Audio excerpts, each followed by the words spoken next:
Yes, here we go. Here we are, everybody going on. What's happening? Hey, everybody. Hi, how are you? Oh my gosh, how's it going, guys? So much fun to be had. Very exciting week. Just one of those Mondays that doesn't feel like a Monday. You know what I mean? It's been one of those. It feels like it's been 4 years we've been waiting for a Monday as good as this one. Whew! Ah, beautiful. Thank you guys, by the way, community challenge stream started with boosts. I'm not even aware of this kind of stuff. New subscribers, thank you. Like and subscribe. Welcome to the show. How are you?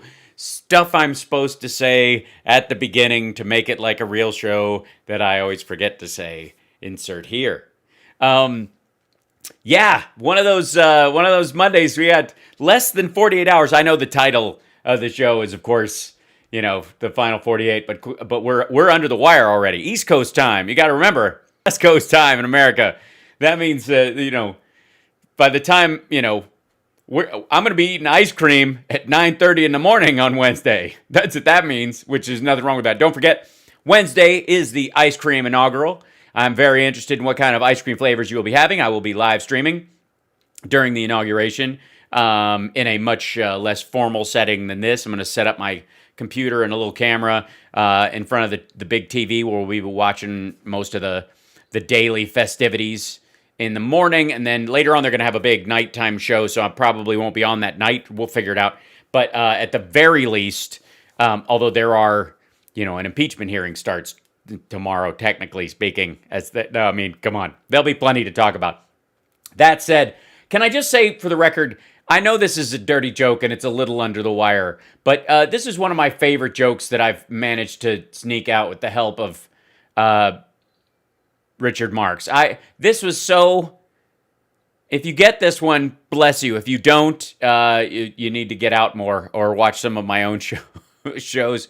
But that just tickled my fancy. I'm just saying, just promoting my own jokes at this point. It's a terrible, terrible thing. So, couple of things. The primary thing I would like to draw attention to is that on top of that kind of like fun joke news, one of the more fun things we've been watching lately is the modern proliferation of Dominion voting systems lawsuits towards people who have defamed the company and ruined their bottom line, endangering their ability to do business. And normally, not in the zone where I care about corporations using what lawyers they have at their avail to go after individuals. But this is a special case. This is a situation where they were actually, Dominion voting machines, interestingly enough, while they were a primary target of Mike Lindell and all that crowd, you have to remember, they're collateral damage to these guys. All the stories that Rudy Giuliani tells about them and all the garbage you hear on all these different fronts, yeah, you have to understand there is an entirely separate, hold on, I'm going to break out my chat so I can see you guys fully. And yes, we'll get to that in just a moment. But it's a joy watching them finally deal with this fact, because Dominion was only just a way of them getting to Joe Biden or accusing the Democrats of stealing the election. And so they just didn't care what happened to this company and the people that work there and the designers and the engineers and the programmers and all the, the employees. And, they don't, like, normally, these are you have to understand, Republicans are the same group that don't want to allow the star quarterback on a high school football team to be charged with rape when he is obviously guilty because we might make state this year. Do you understand the priorities of the people we're talking about? And yet, because they desperately want to take down Joe Biden, will just trash this company right and left. Of course, ES&S, notice how there's never a comparison between how efficient or well designed or accurate the machines are, ESS compared to Dominion. They never, in any of their filings, have ever gone, if you compare it to the system that Texas uses, the the situation between, signature verification and actual balloting compared to that, Dominion is here, ES&S is here. They never do that. You ever notice that? Not a stitch of that. Why is that? Wouldn't you do that? Wouldn't you compare things to the same industry? Wouldn't you make a baseline comparison industry to industry? You know what I mean? You don't have much of a case that cars are dangerous when there's only Fords in the world. There are no other car companies, and no one set safety standards yet. You know what I mean? When you're trying to go, when you're Volvo, you have to exist before you can say you're the safest car. Because if you're alone, if there are no other cars, you can't go, we're the safest car, we're the only car. It doesn't. Functionally, it's kind of stupid. Anyways, they are going to sue him, by the way. They send a cease and desist letter, and then he's not going to cease and desist, as I will show you in just a moment. That aside, I would like to wish everyone a happy Martin Luther King Jr. Day. I hope you took a moment today, if it is your way, to pray in whatever form that is for a peaceful resolution to our current ills. And if it is not your way, it also lines up, since he's the Reverend Doctor, there's also an alignment with the National Day of Service. So if there's something you can do along those lines, or even make a goal to do once COVID lets up, because that's one of the hardest things about today's National Day of Service for a lot of people who, work in situations who either fear they can't or have to limit their interaction, or things are spiking in their area, so it's harder to do.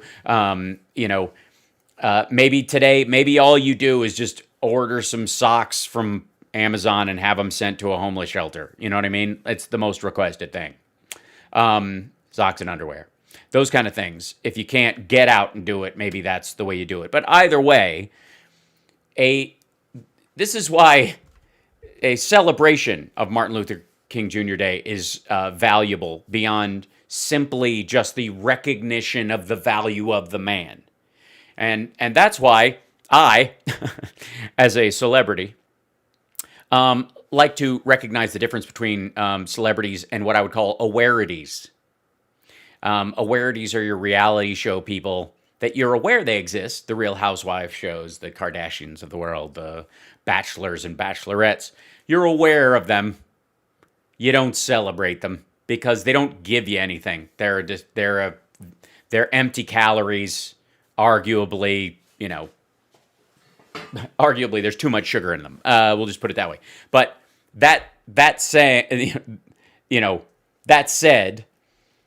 the word celebrity comes from celebrated, meaning we're really happy you're here because you bring a gift, and we return the gift in terms of applause and food and sometimes underwear thrown on stage, whatever your way of looking at it is. And a celebration is an active participatory thing. And so if we're going to celebrate a holiday, you like how I went way around that? If you're going to celebrate something, it is an active engagement, is what I'm saying. So if at any point a holiday comes up, which of course is short for Holy Day as well, it's just nice to think about the meanings of these words occasionally and bring them into yourself. You know what I mean? So at some point, perhaps it's a moment of silence and reflection. Perhaps today is the day you meditate on the idea of what you will do once we are freed up to go out and about.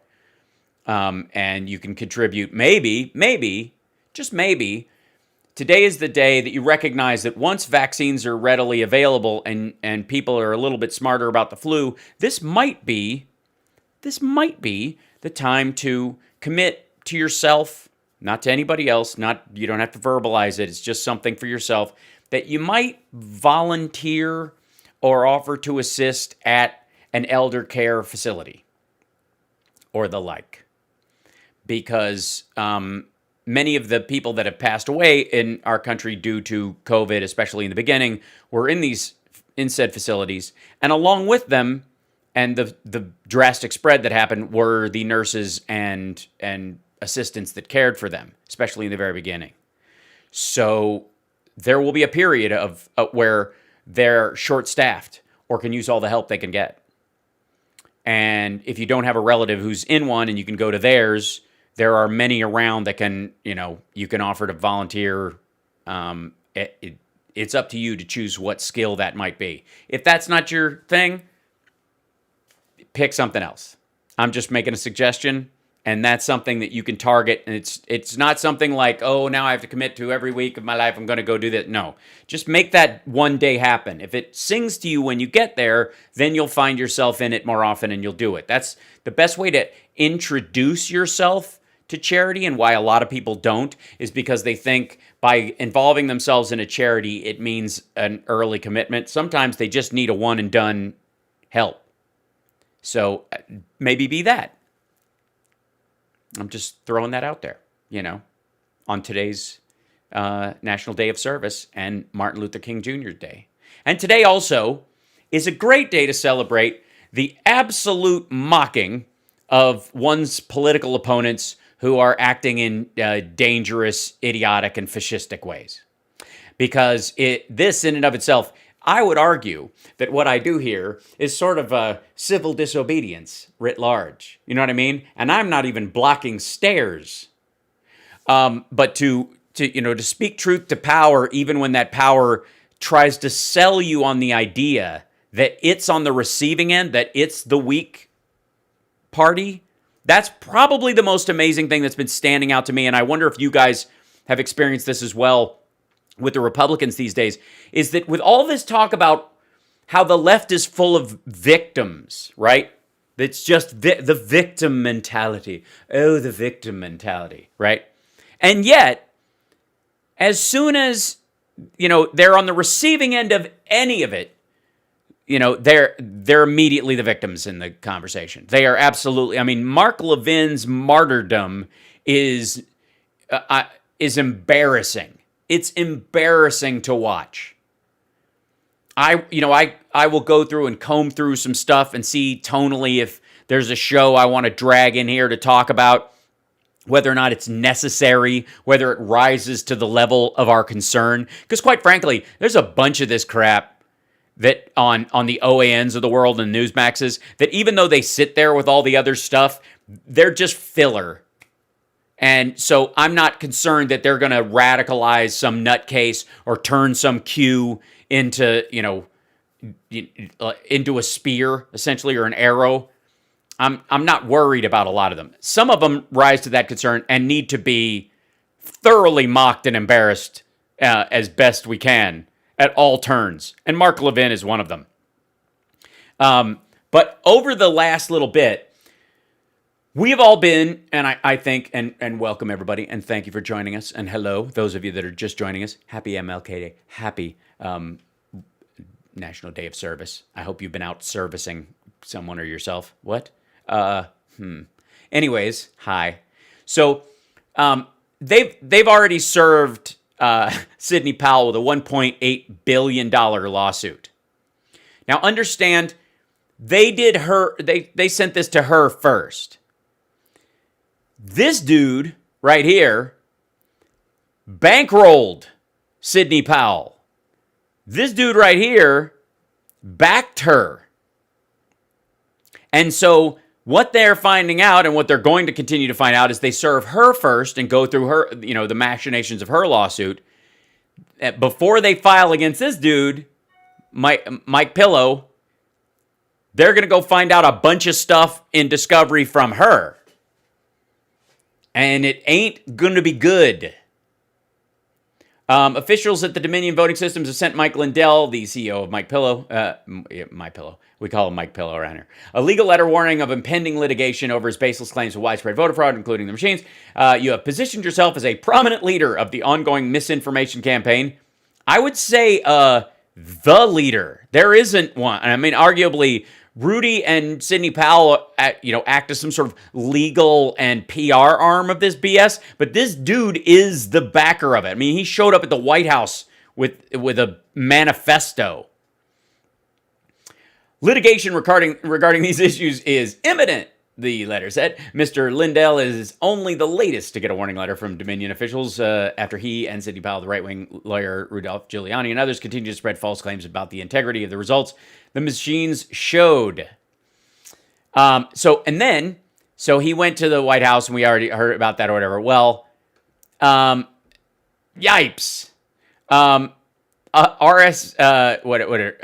Right Side Broadcasting interviewed Mike Lindell. And here we go. Well, about 8-9 days ago, as you know. Oh God! Oh, hold on, Mike Lindell. First of all, where is this guy? Is he in just this like group showering room at the hotel? Is he just really, dude? Are you conducting an interview using the lobby Wi-Fi at Holiday Inn? That's a party foul, man. That's a Wi-Fi upper decker, and it's wrong. Mike Lindell joining us now via Zoom. Mike, I know one question everyone... I'm sorry, do you have to tell us it's via Zoom? Via. Has on their mind right now, why was the My Pillow guy at the White House visiting our president? Because he has no more friends. Well, about 8-9 days ago... And by the way, Is he in a dentist's office or in an acupuncturist's, or does he have the world's worst home theater for an Uber millionaire? And he built a home theater that only has one row of seats because he always likes to sit in the last row. So if there are no other rows, dun dun dun. As you know, I've been looking down every hole of election fraud since November 4th, and about and have you now? 8 or 9 days ago, this proof came out, 100% footprint. 100% proof, guys. Here it comes. I wasn't expecting this. We're all going to be, and gosh, with the inauguration, only from the machines, the machine fraud, and it went all over the machine fraud. Hold on, I have to open up my chat app so I can see all of what you guys. You know, guys, the machine fraud. All over the internet just for about this company released it, this media outlet released it. It went out there for about, maybe. This media outlet released it. What media outlet would that be? 15 minutes, and everybody got their Facebook shut down. This stuff got deleted off the internet. They got their whole website shut down. So I wanted to get it to the president and say, hey, this is it. This shows that. So good. Thank you, James. Thanks everybody for the super chats and welcome. And Raphael, thank you very much. Jesse Ventura's syphilitic brother. I am of no relation whatsoever to Mike Pillow. All right. The guy's got a pillow between his ears. Shows that Joe Biden lost 79 million votes for Donald Trump and 68 million for Joe Biden. And I wanted. You got that, guys? Keep track of that. Really. To get it to the president. What was his reaction when you presented this information to him? Obviously, this is something that you've been talking about for a long time. Yeah, you've been talking about it since before the actual election. Some other media outlets as well. But what was his reaction to it? Well, I just had a sampling of it because that's all they put out there. But I said Yeah, it's a sampling. You know what I mean? It's kind of, you know how you get that box of chocolates and there's a different one in every one, and you never know what you're going to get. And you bite them and you go, oh, jelly. And you put it back and you go, where's the ones with nougat? And there's none. So you just bite them. And then after a while, my mom always said life is like a box of chocolates. Some asshole already ate half of them. What? That's what you go to the president with. That's what you go to the president with. A sampling of voter fraud. A sampling. It's like my remix, like I didn't write the rhyme, I didn't write the track, the beats. It's a sample beat, yo. It's like a Joe didn't win it. Joe didn't win it. White House, gotta get in it. All right. Said I've talked to the guy. This is real. I said it's got the IP address of the the computer that it came out of. It also What? The IP address of the computer that it came out of? has the latitude and longitude, like over in China, where this went over there and came back, and it Where it went over there and came back. Went over there and came back. Went over and it came back. And I was asking the president where his travel ban shows the number of votes flipped, and he was very intrigued looking at it. He goes, and then when I told him he really won by this, he goes, yeah, it's like we all knew that, right? So walk me through the rest. Whoa, what was the crossfade about? What'd you cut out? Was this an hour-long ramble and you just... When are there crossfades from Zoom? Of the day when the lawyers escorted you upstairs, what happened at that point? Yeah, when he said get him out of here, and then what happened? Actually, it was the security Thanks, advisor, Robert O'Brien. He brings me upstairs, and the president said, "Bring him up to lawyers. Let's talk. Show him this, and then come back down." And So that's what the president of the United States said to you, Mike Lindell, as you looked to the side to try and remember the story that was in your head only moments ago. Yeah, what did he take? So the president said, take him up to the lawyers and bring him back down? Is that what he said? The president of the United States told them, this is going to be important later, to take Mike Lindell up to the lawyers and then bring him back down. So I get back up there, and I wait in this little room, and then they come out and they said, we got to bring you back downstairs. They bring me back downstairs, and I get down there and I wait about 10 minutes, and the gal comes down and she says, oh, it's going to be about 2 hours, and it's basically we're not going to have time to look at this. And I said, no, the president told me I would to go up there and come back and tell him, that. Yeah, there's no one here. Sir, this is a Wendy's. Like, there's... No, you don't understand. The president told me to go up here and sit. To get their opinion on this. And so I said, you just tell the lawyers I'll wait them out, And so... Yeah, and then what happened? Then the president ordered it. The president sent Mike Pillow up there. Lawyers, you work for the president of the United States. The president. He's the president. You do what the president tells you. What did the president tell you to do? So that's when I went outside the White House, actually, out there to make a phone call. And that's when all the... Yeah, that's what you do. You just go out and make a phone call out there. Media hit with these pictures that I had the stuff in my hand, which I was now bringing up to the lawyers because the president just...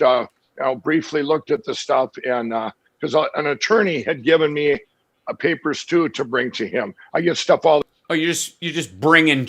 I get stuff all the time, so I just brought a spattering. The time of people, hey, can you bring with the sample of the voter data? I brought a spattering of legal stuff from lawyer people that sometimes listen to this asshole. Listen to this nonsense. Hold on, I have to back up on this.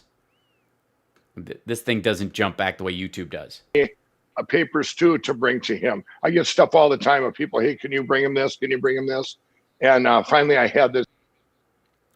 Yeah. The answer is no. Just because you get to see the president doesn't mean anybody can just load you up with stuff. And if you choose to bring any of this garbage to the president of the United States, you can't go, I don't know, somebody handed me this. It's not like a bag of weed in the airport, you asshole.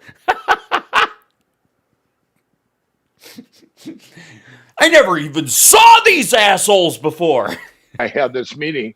Well, I went back upstairs then. She came down about 25 minutes later, so it wasn't 2 hours magically. And I went back upstairs It's a and great I sat story. down with these the two. And the one lawyer, he's kind of just all upset with me. He goes, you got a little boisterous in the lobby there telling, because, and I said, well, you were trying to push me off. I need, this is serious. And the guy goes, well, this is a matter of national security. And I said, yeah. And he said, well, you can sit down with these two guys. Or it was a gal and a guy. Sit down with them, and I show them all this. I show them Look at this. Oh, You can see who show it did to it 'em. on their computer, how many votes were flipped. What? And in fact, I put Amazing. a page of this out over the internet yesterday. A whole page? Wow. You mean computer stuff that was printed on paper? This must be authentic. Well, Uh-huh. this is just a sample. I said there's thousands of pages. Yeah, why didn't you bring a zip drive? Why didn't you bring a floppy disk? Why didn't you bring a CD-ROM? Why if there's thousands of pages, bring a digital file of all of it, jackass. What do you mean there's thousands of pages of it? And they're looking at it like, okay, are you done talking now? And I'm going, okay, any comments or questions? And they're like, yeah, you're a nutcase, and we don't know what the hell you're talking about.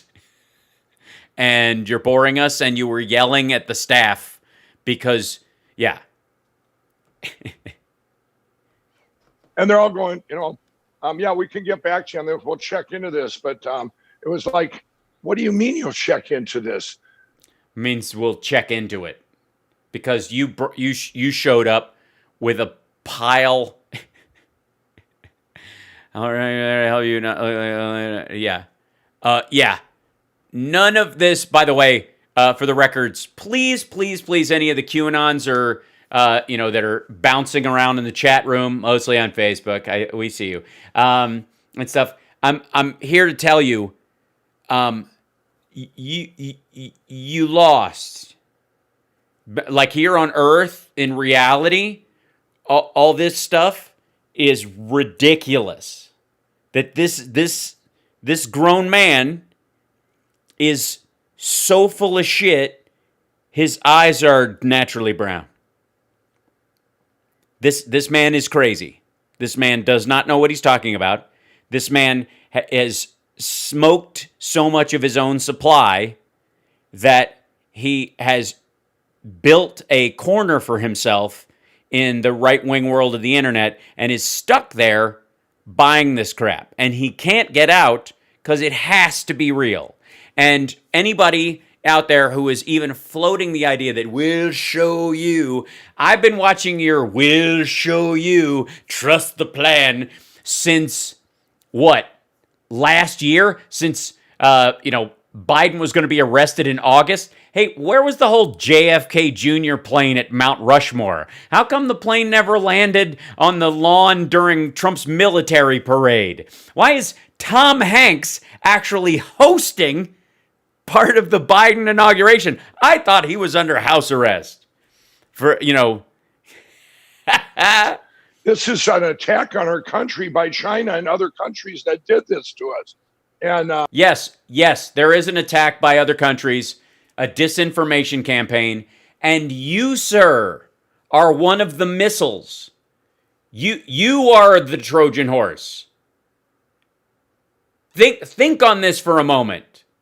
That the chaos that is reigning currently, the attack on our democracy, the belief in overturning the election, and the belief that democracy is a failed endeavor is the actual strategy of the Russians, of the FSB, of China itself, and of North Korea especially.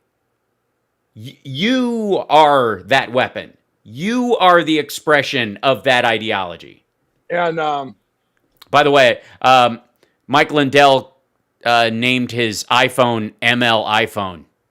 You can see that down there because even though he's a multimillionaire, in his Zoom setup, it still just shows up with whatever the name is there. And again, let's see, there we go. Spamming again, criminy, pluck, done, delete. Thank you. So, put on the lighting of the flags in DC. Hold on one second. Flag lighting. DC.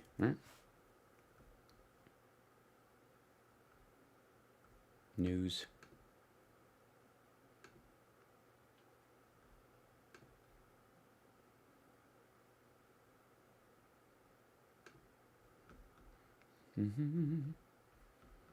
This would be the image here, the lighting of the flags. Lovely, lovely. They show more of it, or it's just a background, this kind of situation. There we go. There's some sort of moving in shot. Is that a drone or the top of the camera from the top of the Washington Monument? I can't tell. No. There we go. I don't know. It looks like DC at night. Although, I will say this would be good to grab as a background later. I might do that. I might go back and do that.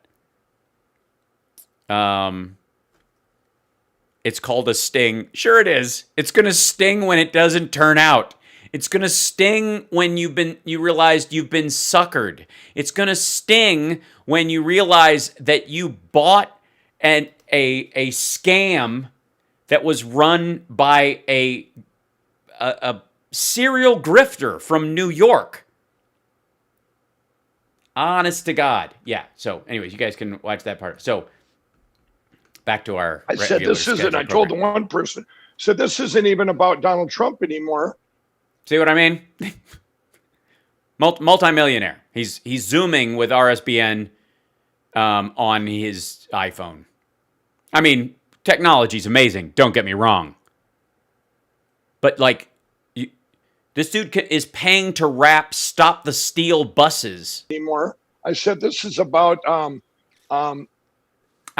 elections going forward. If our whole country isn't stolen from us now, that we can never have.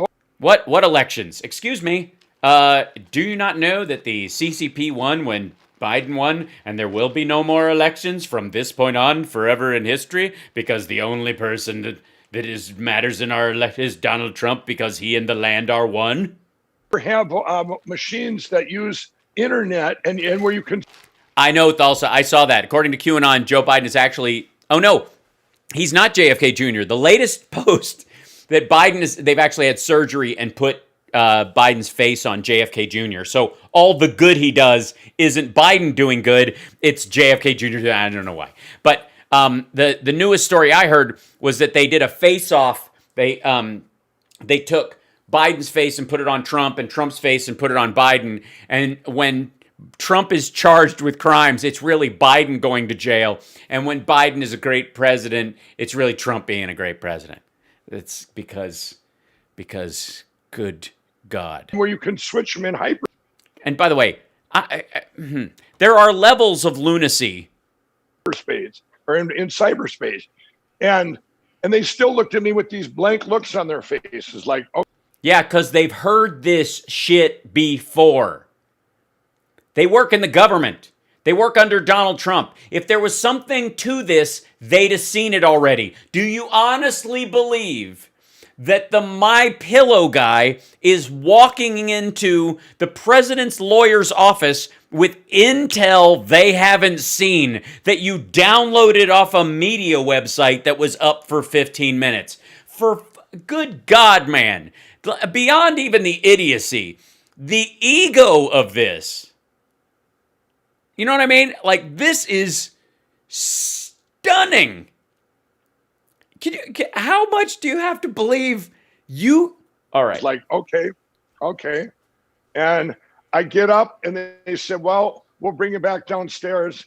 And as she's bringing me down, I said, no, the president said, to come back in there.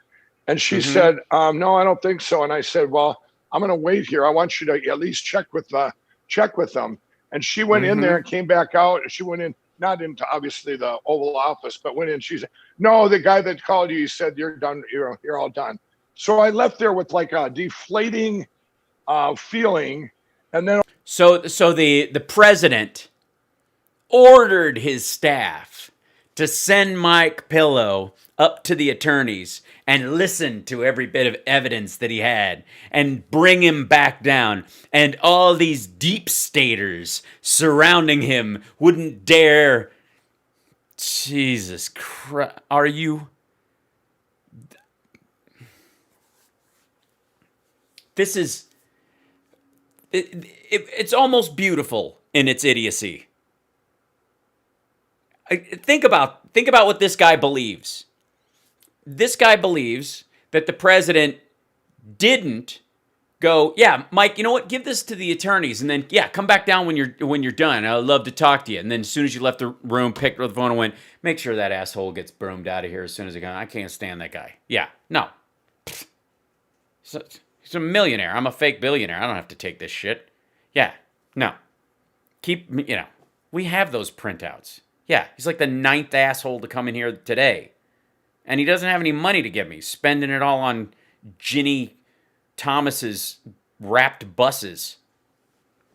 And then all the stuff. He believes that Trump wanted him to come back. Mike, he didn't. You left and he said, don't let him back in here. That honest to God. All the stuff comes out on the internet because they took pictures outside. Mike Lindell wants this. Mike Lindell wants that. No, Mike Lindell wants the truth to be told to everyone in this country and everyone in the world to show that this was the biggest election fraud and theft in the history of the world, as far as I'm concerned. Well, as far as you're concerned, it's not a matter of opinion, dumbass. When a person wins 79 million to 68 million, and that didn't happen. Mike, that did not occur. Do you understand? That didn't happen. It didn't happen. It did not happen. You are living in a fantasy land. You are in a right-wing circle jerk of misinformation and disinfo. You have bought it hook, line, and sinker. It's lodged itself in your mustache, and the fumes are driving you insane. It didn't happen. It didn't happen. Now, get out of the lazy boy massage chair and give the next customer a chance.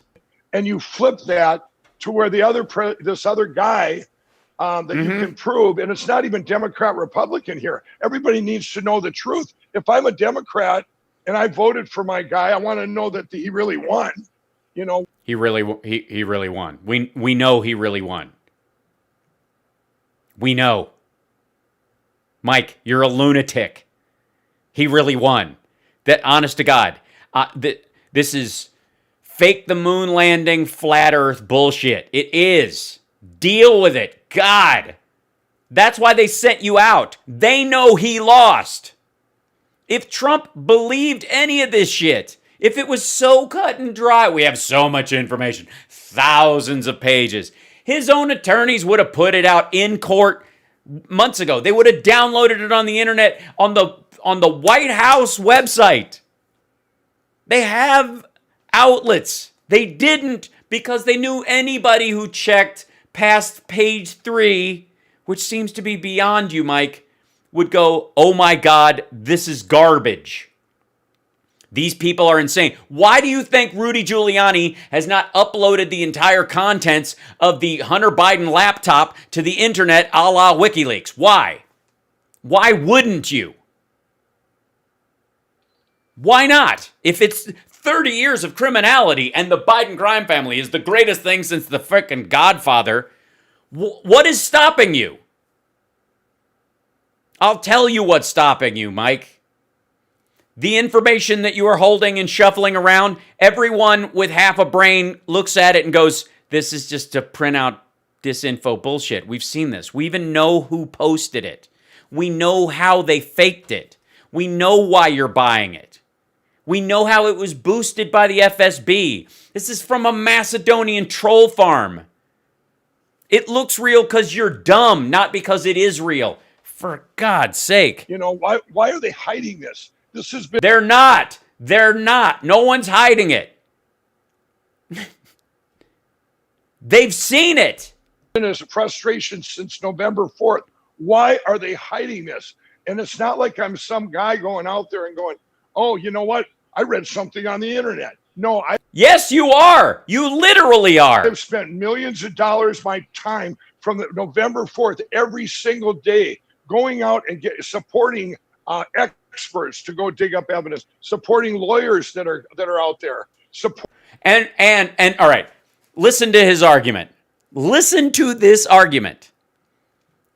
He's saying, I spent millions of dollars hiring experts. But where did he get his information from that he walked into the White House? What did he say? We were all there just a moment ago. What did he say? What did he say? He said this media company put it out on the internet for like 15 minutes and then went down, and I only brought a sample of it. It's exactly what he did. Absolutely.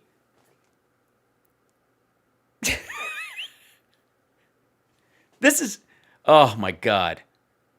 This is exactly, he's like, I didn't get it some shit off the internet. Anyways, I tried to bring this shit I found on the internet in to see the president. Supporting, these guys in Georgia that had the machine that checked the ballots to see if the paper's real. We find out that they were all made in China. And then we got videotape of a crew I hired, videotaping them, shredding all the ballots and made in China and invoiced from China. These were, I just can't understand how What paper made in China? What are you talking about? There's no special. All right, is this a brand new argument? Are we getting a brand new argument from Mike that it's not the machines that change it? It's that when you put the special Chinese paper in, it turns the spot on there a different color. No matter what you do, it moves your vote because if you hit this, it's a chemical reaction on the special Chinese paper. Good God! Right in front of you, you got hey, here's a hand. They go, no, that's not a hand. I go, yes, it's a hand. No, that's not a hand. I mean, maybe that's why you were escorted out of the White House.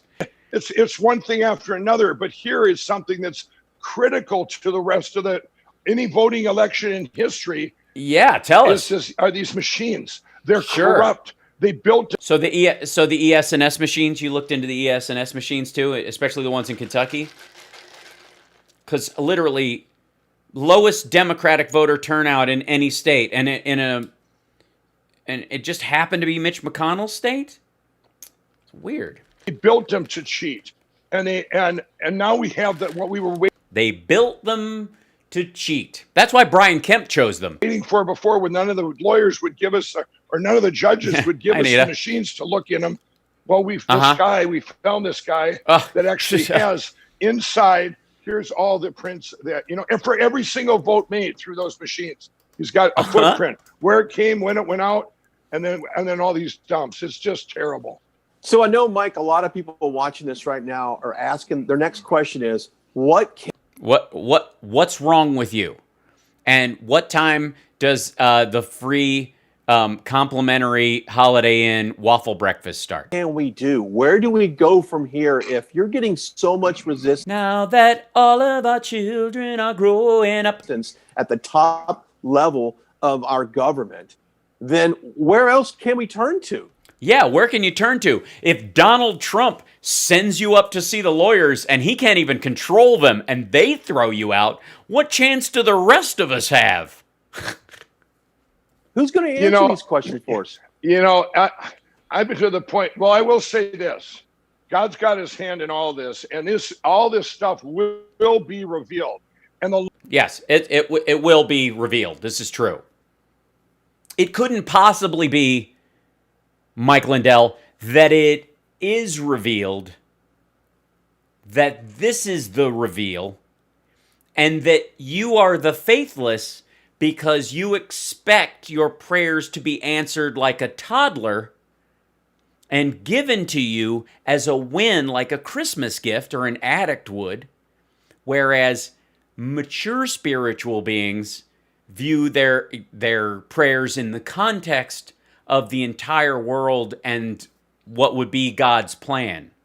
That a prayer can only seek to draw divine attention to something, but not shift the actual outcome, simply that the energy feeding to it will lighten, and therefore, whether it goes your way or not, the brighter thing occurs, the better occurrence version of the reality that is playing out. It couldn't possibly be that, could it, Mike? It couldn't possibly be that your version of Christianity is the moral equivalent of a flush toilet where you just ask for forgiveness and poof, it's gone. And that every day's Christmas. And the longer it goes on, you're finding more and more of the rats that pop their heads up, the evil.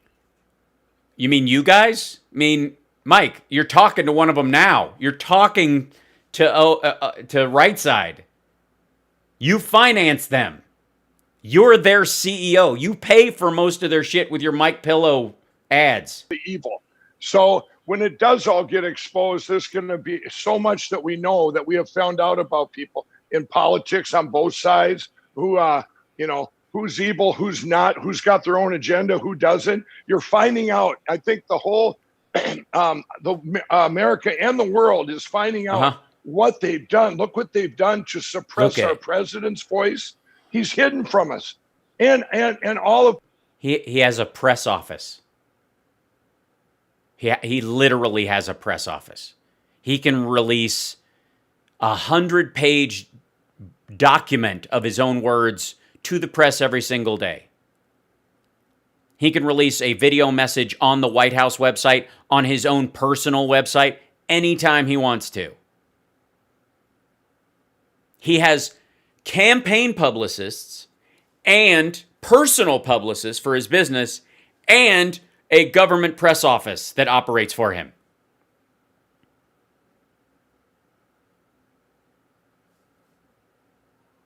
How is he silenced? Oh, because private organizations with their own terms of service must be made to carry the king's word to the people. Hear ye, hear ye. And all of people like myself, they've attacked my company. I have 2,000 jobs that are careers. They've attacked companies that I work with that have dropped me now because they're trying to cancel me out. Yeah, because you're a lunatic trying to subvert democracy. So, given a choice, I think people are going to go with Posturepedic or something. They're going to vote with their feet for in terms of where their pillows are bought. They're trying to cancel companies now. Churches, friends of mine that have churches that back the president, that said good things. They've just been, attacked right now. And I told the president, think what's... Attacked by who? Who's attacking your church? Who's attacking the church? Are they attacking the church because they said nice things about the president? Is that why, Mike? I mean, we all want to be careful with bearing false witness, right? We all want to speak the truth, especially once we've invoked the name of the Lord in a holy place. So Mike, are those churches that said nice things about the president? Are they really? Is that what they're being criticized for? I mean, he's got grandkids.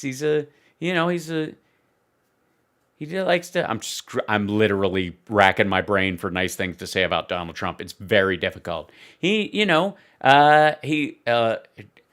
doesn't waste government money on good food. He eats cheap. I mean, he makes up for it in us funding his golfing outings, but. At least it's not all filet mignon and lobster thermidor. I recommend it, senor. Thank you. Bring 2 bottles of Dom Perignon, Cabana one, and put $30 for yourself. Put it on Unger Hill. Muchas gracias. Pierre del Fuego. So if you're going to claim that the reason these people are being canceled is simply because they said nice things about the president, Mike, you're a liar. And you, like Kayleigh McEnany before you, you're wearing a cross while you're lying. No one's being castigated for saying nice things about the president. Is that real? No. What they're being castigated for is claiming that there's a cabal of pedivores in the Democratic Party and that they're evil and that they need to be wiped from the earth and God's vengeance and you are the arm of God's vengeance and all this kind of heretical anti-Jesus violent bullshit. That's what they're being canceled for. Think what's going to happen if we let this inauguration, if this goes through, all these people.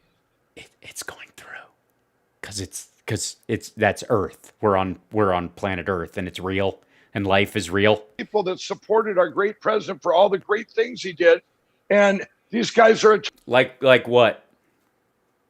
Like what? Riding on top of the Obama economy until he burned it to the ground, us entering into a deficit last February, or a recession last February? $1 trillion deficit?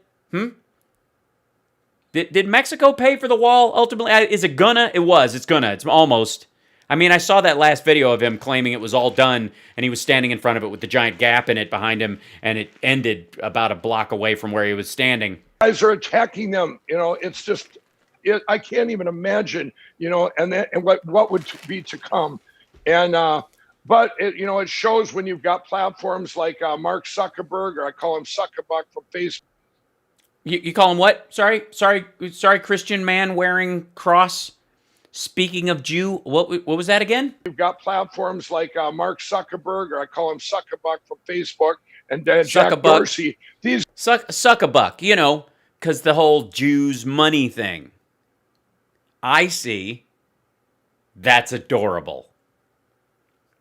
He's probably going to get canceled just for saying nice things about how Jews and money go well together when it comes to online media. It's a shame. These guys, for their own personal agendas, such evil that they, my own Twitter for 3 days, they had somebody else running it from the inside. They had took it off Twitter, but I couldn't even take myself down, and somebody else was running it. They were tagging my post. It wasn't even me. Twitter was doing that. That's how corrupt these things are. They were tagging your posts. Twitter was Jack Dorsey was tweeting on Mike Lindell's behalf. Is that the allegation, Mike? Yesterday, it got put up again when the story went all around the world. For some reason, they put it up again for about 2 hours. So I was able to quick post some of that evidence, and it's sitting there. I took a screenshot of it, and yeah, I know. I walked people through it, you lunatic. And it's not evidence. It's a manifesto, and you're a nutcase. I looked at it. Oh God! Put it up there, and then they took it down again. Let's talk about, because it was a lie. And what's with the lizard lick? Okay, why are you doing the lizard lick? That evidence, and it's sitting there. I took a screenshot of it, and put it up there, and then they took it down again. Let's talk about real. See what that's how you know he's a lizard person. He's one of the lizards. I knew it all along. So sad. Q warned us all. They've gotten Mike Lindell. He's been replaced. Happens. Quickly, you were outside for a moment, and some photographers. Yeah, but yeah, hawk that up anywhere. Were able to get, I guess, some close-up snapshots of one of your folders, and I guess the rumor was one of them said Insurrection Act or martial law. You want to? Yeah, the rumor was because I, Brian Glenn, who works for Right Side, don't have functioning eyes. The optical nerve that attaches to my brain has a like a shitting filter on it that warps all reality. And so I can't go check it out for myself. I have to hear around, I don't know, the lobby of Holiday Inn what really was said. You want to explain that for us real quickly? Well, Why don't you show the picture, Brian? What is he spending all his money on? God damn it. I mean, I hate to have to do this twice. So like,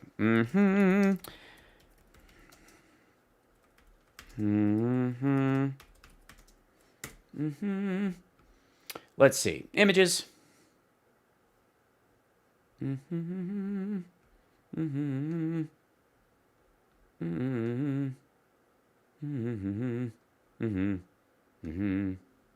I don't want to write it off the Sunday Times. Okay, there we go. So this is the picture right here. The question would be, if you were going to ask him a question, what's with the redacted line? Mike, it's about truth and transparency and reality, and there's thousands of documents. It's so important, and it's all this stuff this guy just handed to you, told you to bring it in. Come on, man. Come on, man. Why could you bring it in? Look at Mike Lindell. Come on, man. Hold on. Whoops. Am I on the right keyboard? Yeah. Hold on. Quit it. Oh, it's X. Okay, line here. Boink, boink, boink. There it is. See that line? What's this line? What's this line? That's the question. That's the question you ask, Mike Lindell. What's this business? Where is it? Hold on. Oh no, I forget which one I'm on. Where are we? I've got so many of these different things, right?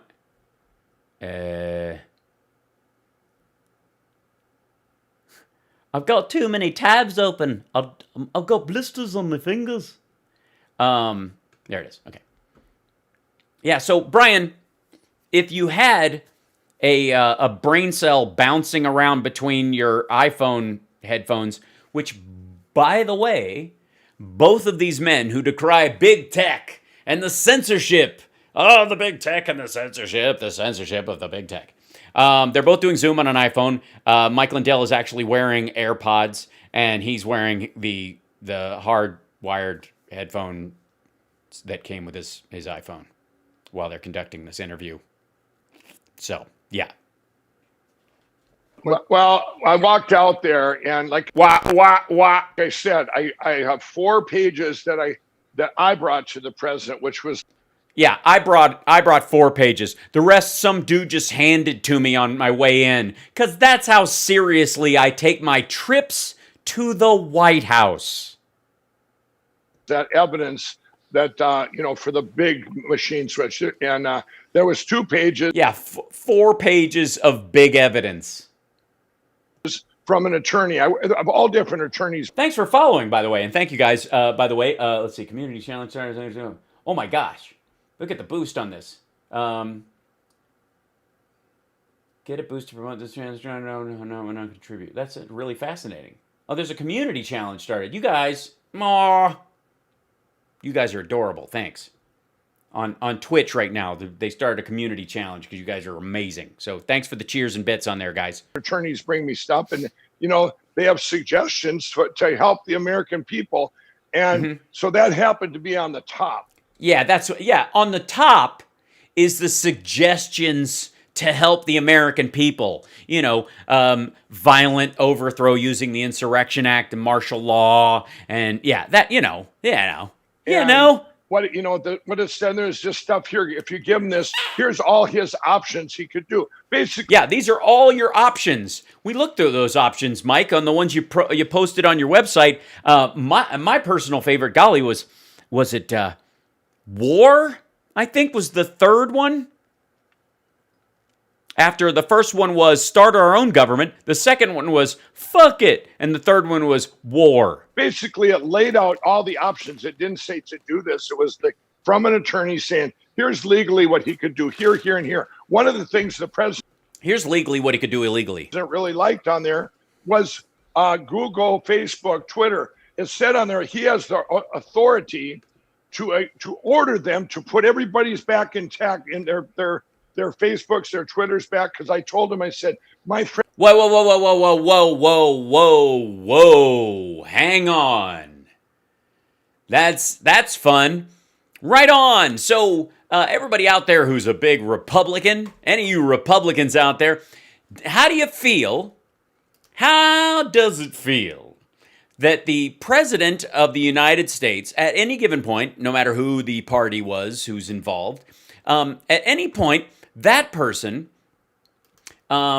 could order your company to post and provide space for anyone it sees fit? That it could literally force your company, let's say Parler doesn't want to give liberals and the news organizations their own verified accounts. It doesn't want to verify them. The government could force them to under Biden.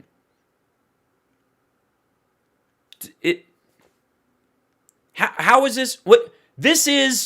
That's socialism. Honest to God. That is, I'm arguing against that. That's socialism. That is the seizing of private industry and forcing it into being a either co-owned or co-controlled by the federal government. Where in the world? How? When did this? Who? How would it? Why would the? Hey, is there any logic? Has this been any? What? What happened to the idea of being a Republican? I mean, we all know. Well, I mean, let's not kid ourselves. They like, you know, the party of George W. Bush was really the party of Dick Cheney, and what they've been seeking, and the supreme executive power that Bill Barr's been pushing since Reagan and Bush won was, of course, that basically after a while we'd have an electoral college that basically controlled the voter base based on space. We'd redistrict the House till ultimately the power was either even or almost completely Republican. And, by making these weird puzzle piece districts that, isolate all the brown people in one and give the white and white identifying this puzzle piece clicky outline, that allows them to have 4 representatives for every one that a Democrat group, that kind of shit. We all know that's what they've been shooting for. And that's what, Trump represents to them, is the Trumps were supposed to be the relaunching of American royals. Do you understand? From their point of view, both religiously and from a governmental point, the Republicans themselves and the evangelicals who support them were seeking a God King monarch president character who is the moral head of the country and who can rule without limit during his time in office and basically hand it over because of ultimate control of the electoral college. That's really what they've been shooting for. But as long as we're pretending these people are Republicans and pretending that they used to have some sort of philosophy, the idea that the federal government can seize space on social media platforms for government employees and force their message into, I guarantee, the upper echelon. How far away is this from everybody who's on Twitter must follow Donald Trump? Right? Good God. My friends have lost their platforms that they rely on their livings. There's people that have. Well, then don't be political in your platform or have 2 concurrent ones. Why you have @MyPillow? Who gives a shit? I stand by what I say, right? I don't have a business separation. I am, it's my face, my name. I'm not hiding behind some sort of anime emoji or pretending my business or calling it Patriot Coffee and then acting like I'm just a small business owner when you're really getting all of your funding from right-wing think tanks and the MyPillow guy. For Christ's sake. People that have podcasts, that's their whole living. They built them up and... Tough shit. Marketplace of ideas. You don't get to promote your stuff on other people's platforms if you don't follow their terms of service. Like, I don't understand why I'm arguing this with an alleged Republican. If you have a podcast, first of all, audio takes next to nothing to store. And people download podcasts. They don't listen to them like radio. So you don't have a huge traffic problem if you dump it online. You can post it almost anywhere as the primary outlet. And you can run ads in it for whatever you want. But if you want Apple to carry it, you can't be, ISIS. And this asshole is arguing that Apple should be forced to carry ISIS's podcast and a limited series called How to Be a Pedophile by Rudy Giuliani.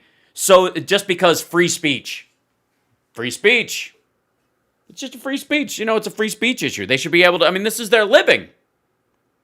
NAMBLA, they're just trying to make a living, according to Mike Pillow. That's all they want. They just want a chance to make an even buck, and if the audience wants it, But Apple and Android and Google, they have to carry this shit because government will force them to. What the hell? Bongino. He turned to that Robert O'Brien and said, well, yeah, we could do this. And he goes, no, that would really upset people, the left. I mean, upset the left. I mean, yeah, that's what Robert O'Brien said when he was standing there. That's okay. That would really upset the left.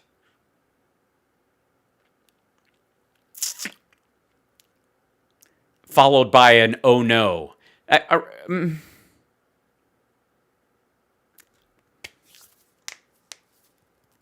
beg your pardon.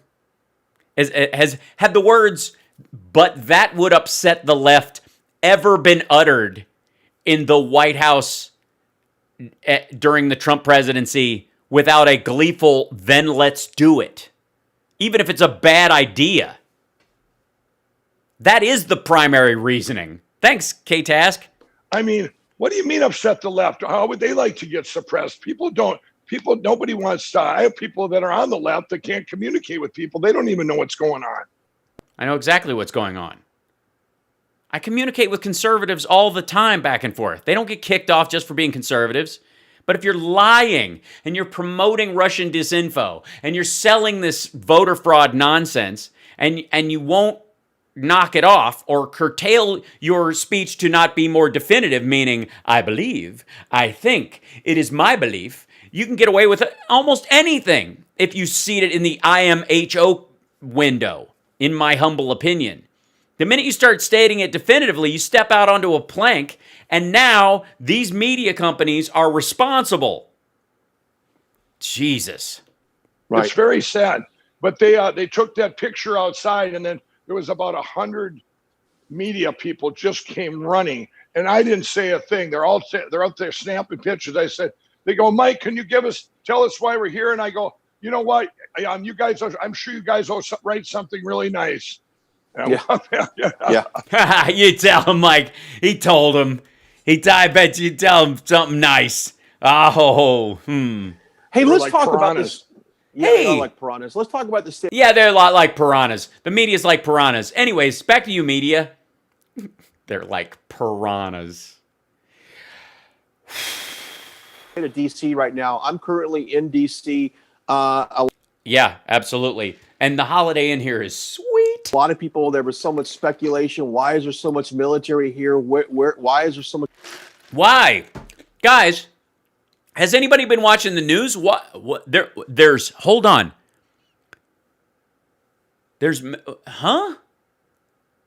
Why is there military here? People are wondering what in the world is going on. Why is there so much barricades? I feel like now this is the biggest kabuki theater I've ever seen as far as a security presence in a city.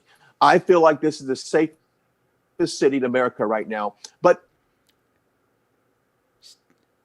so you recommend for anyone with security concerns hiring a kabuki theater company.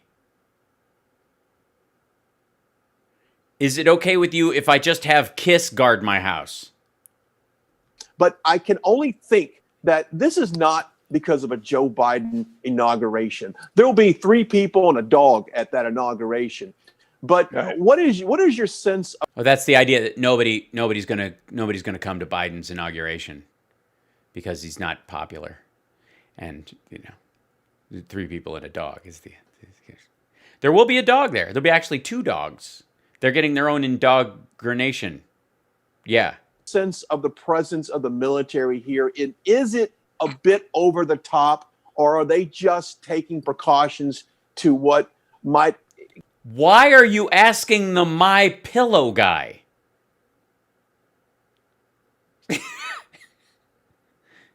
What? Could happen when they look back at what happened on January 6th. I don't understand it. Evergreen. There's like 3 people and every other person's a military guy, I don't even know. It's almost like our Capitol was stampeded, 2 pipe bombs were left there, and a cop was beat to death, and a woman was shot in the neck, and a bunch of people said next time we come back with guns. I don't even understand it. I don't. Yeah, it's definitely the state of the city. I don't understand it. Well, yeah, it has to be, shithead. It's the seat of our democracy, and it was just attacked. If it is all theatrics, I don't know. I don't know. Go ask the military people whether they're just acting it out.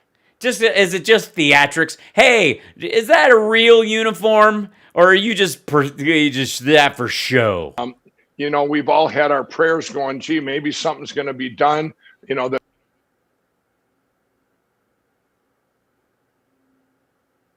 this president, will say, hey, we've been attacked by another country, because we have. Our country's been under attack for a long time. And I think that's what people are thinking, Mike. I think people are hoping that this military presence is a response to what you just said. That's what?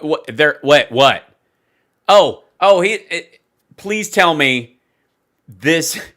Please tell me this dude is going down the road of actually the military is there to arrest Biden because he's working with the Chinese. Is this where we're going? You think? You think that's where it's headed? Oh boy. That's exactly where that's where my hope lies. Yeah, that's where it is. Now everyone says to me, well, did you ask the president? No, I didn't ask the president. No, I didn't have time. He told me to go upstairs and talk to the lawyers. And I went up to talk to the lawyers, and they're like, hold on, talk to the hand. And I'm like sitting there with this lady and this dude, and I've got like 4 pages of evidence. And they're like, is that it? And I'm like, no, there's like lots of evidence. I got so much evidence, it's falling out of my... Can I use the restroom? I've got so much evidence coming out of me. They were giving me 5 minutes. I mean, I can't just go in there and say, hey, how's it going? Hey, what do you think you're going to do? And there was no time. That's exactly what you did. To ask that. I was giving him, as an American citizen, information, because none of his... It seems like none of his people out there brought the evidence up to they just kept saying there's evidence that they didn't show the people. And why don't they how come they aren't showing it? It's almost as like they've looked at the real evidence and gone, oh, this is bullshit, and gone, we can't bring this out because then people will look at this and realize that we're trying to subvert democracy. It's almost like... And by the time they shut everything down, it's too late. Everybody heard about the Italy affidavit, right? I mean, that this guy... Totally. We all heard about that. Blame Italy. Blame Italy. Right. In case you didn't know, guys, apparently there is an affidavit from an Italian who saw the votes come over to Italy and be counted and bounce back, and that he was part of the whole, like, Italian government mafia system to throw the votes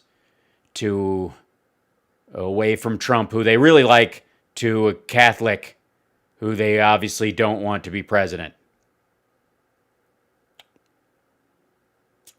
But this guy, that's true. These are things that I've also looked into. That's 100% true.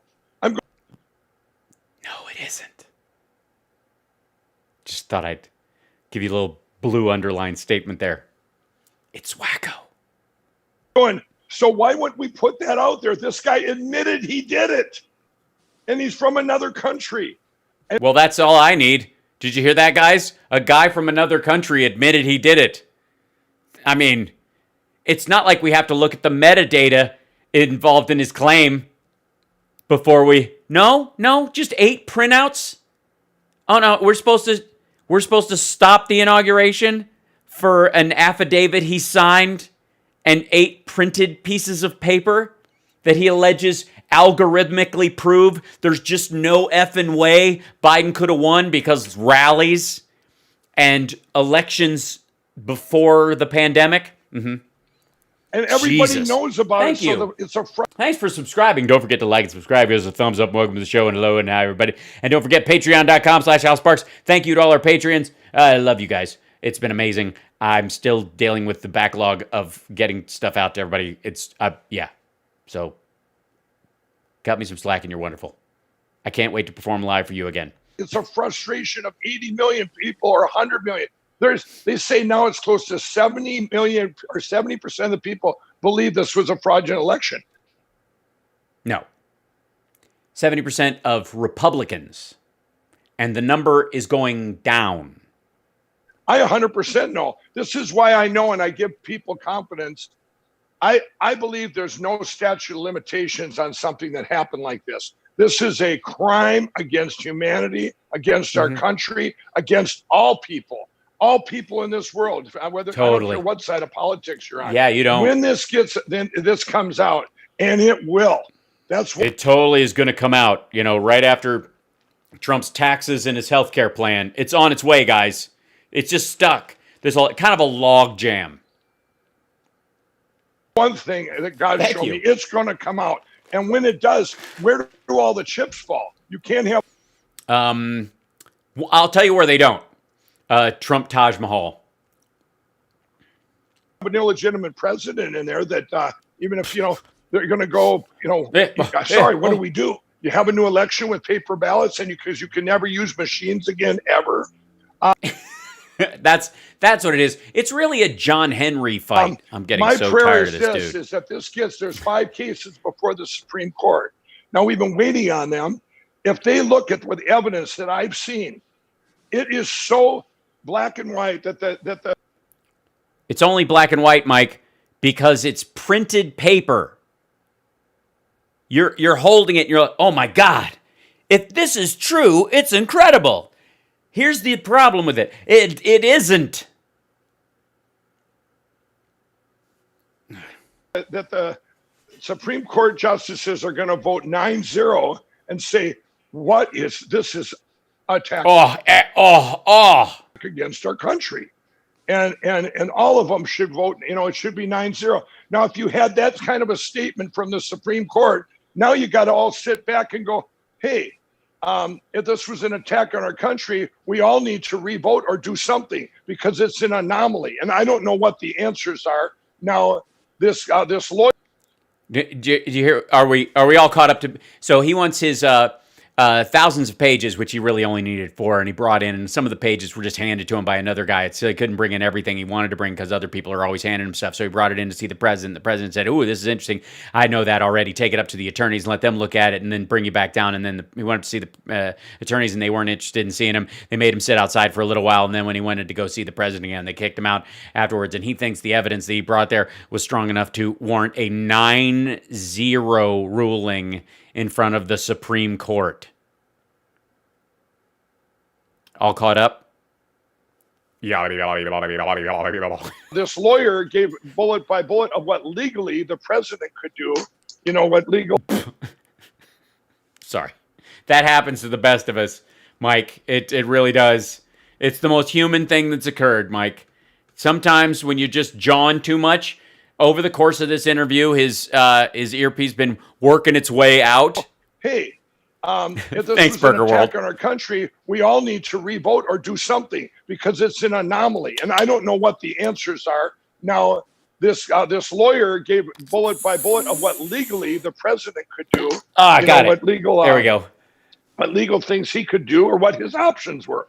Because I think a lot of these options, I'm telling you right now. Somebody, it's nice. It must be nice to be the My Pillow guy because you literally have a pick up my earbud up off the floor and hand it to me mid-phone interview with the network that I almost single-handedly finance. Right now have been suppressed by people around him in that White House. They don't give him all the options.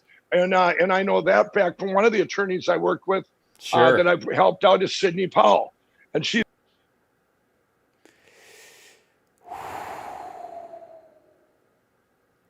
I thought he was going to kind of he was going to tap the brakes on the crazy train. I was wrong. She's been, you know, everyone knows she was in there, and these attorneys that she got in an argument with, and Robert O'Brien, get in an argument with them going, you guys don't get it. This is an attack on our country. And they labeled her a conspiracy theory, or, you know, conspiracy theorist. theory. Yeah, Well, yeah. Yeah, she's been labeled a conspiracy theory. I don't even know if she actually exists. Some people, I've never seen Mike Lindell and Sidney Powell in the same room at the same time, and I'm not convinced entirely that his mustache isn't a lizard disguise. Yeah. that's Yeah, totally, bro. If you put a mustache on Sidney Powell, you basically that's got wrong. it. And I can tell everybody, I'm not relying on Sydney. I'm not relying Yeah, I would say that's a good plan. That's a good step. on General Flynn, who I talked to all Yeah, probably. You what? the time. I'm not relying on all these No. other people. I'm No, why would you?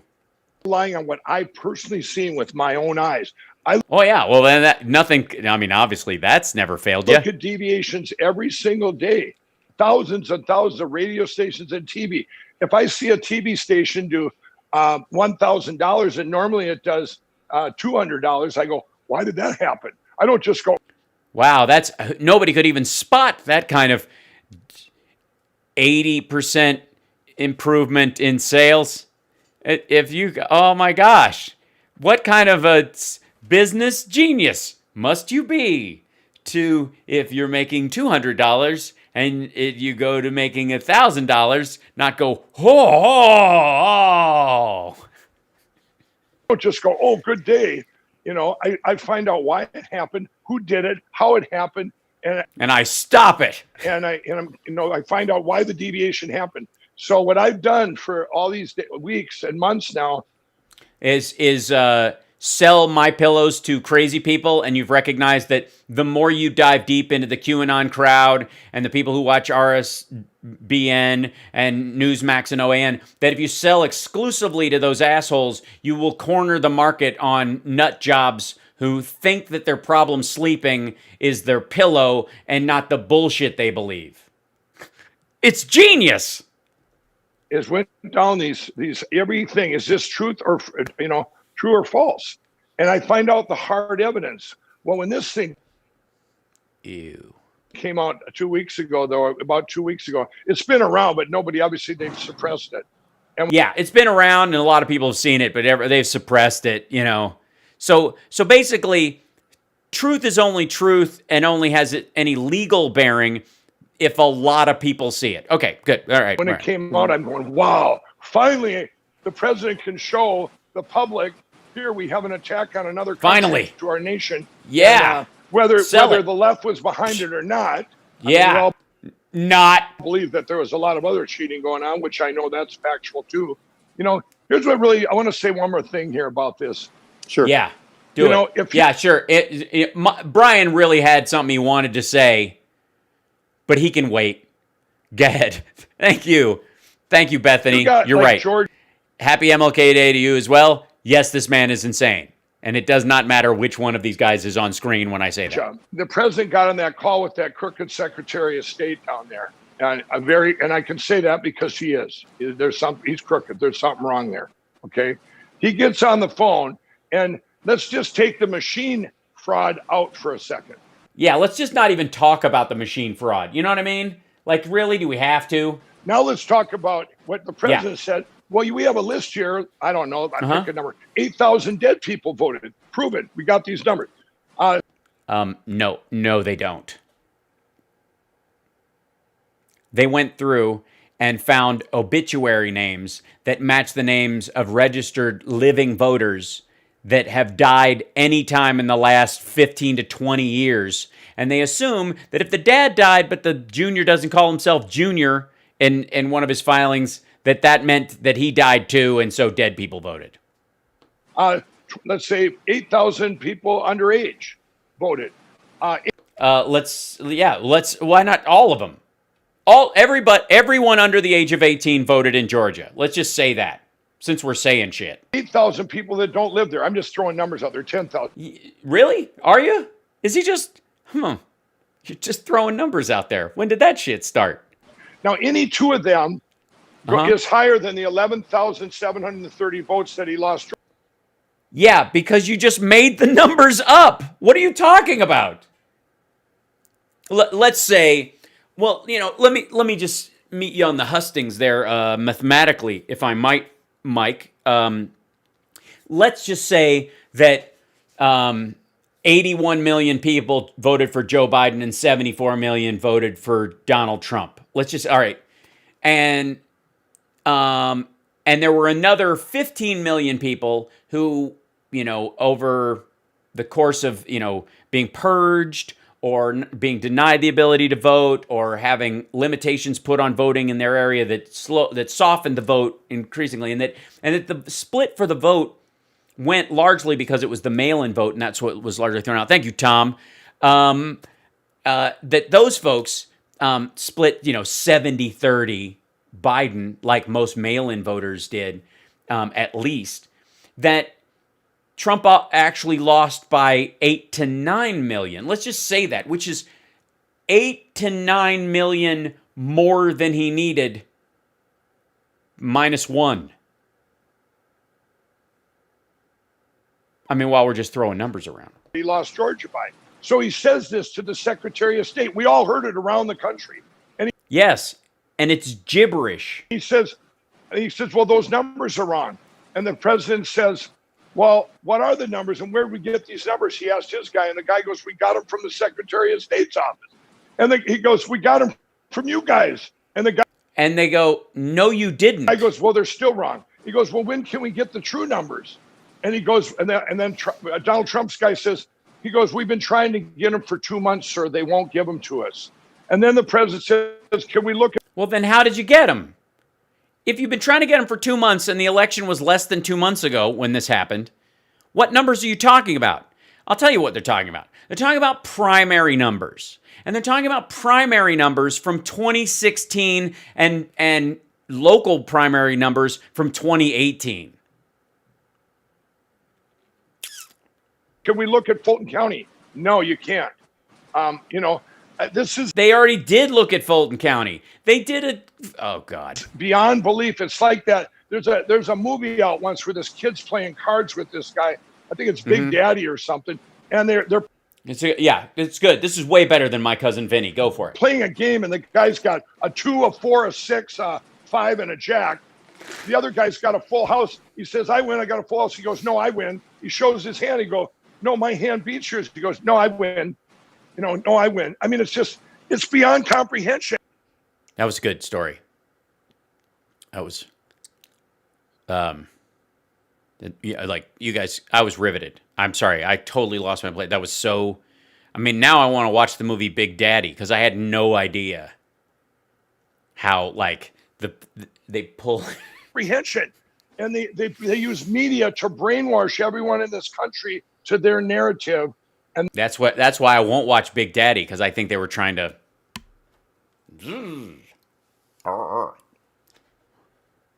That's what happened to us. We were, but like I say, you can't hide this. I don't care how much they corrupt the media. I don't know, and take away our platforms. There's 100 million people here that know that our nation's been stolen.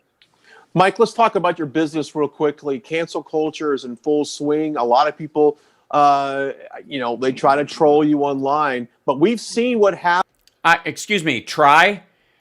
I successfully troll him online, but largely because it's not trolling. If he posts something that's bullshit, I jump on it with both feet. Dude posted a manifesto. Like, it's just this close to being a Unabomber. What happens when conservative businesses are targeted? There is a huge support for conservative business and people like yourself that step out in your faith. Let's talk about your business and how it has You step out in your faith. skyrocketed since you've really partnered up with the president. Well, look at that. I think we might be on to something. Well done, Brian Glenn. I think we've actually found the reasoning behind Mike Pillow's sycophant support for the president. Right. Every time, everybody knows I've been attacked all the way from the first time I met the president. First time I met him was the summer of 2016. Private meeting. Nobody was in there. I didn't know anything about politics. I was an Thanks, Francie. crack cocaine addict, right? I walk in there and we start talking. He goes, Mike, you always wear your cross on TV. I said, yes, Mr. Trump, and this is a divine appointment. We talked about We talked about bringing the jobs back. He says you always have your, Made in America, Mike, and your jobs. And I talked to him about my addiction, and I was going to have this big platform to bring people from addiction, to bring them to the Lord. And he goes, I'm going to stop the drugs pouring in. But we had this amazing conversation. Yeah, it sounds fascinating. I get out of there, I go, he's going to be the greatest president ever.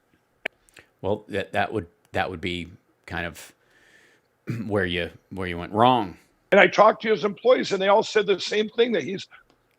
Yeah, because he only hires people or surrounds himself with people who buy his bullshit.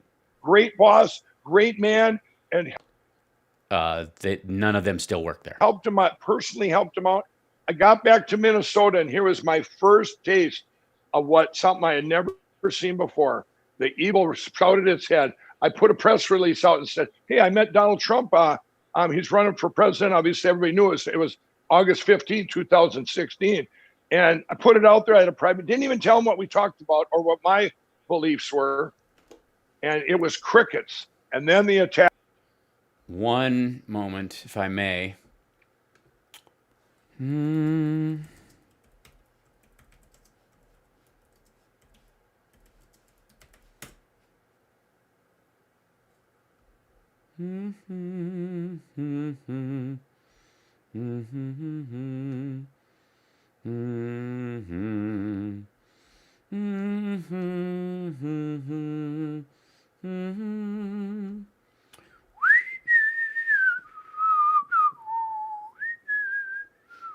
Is there a reason why people might have thought that Trump wasn't a good candidate beyond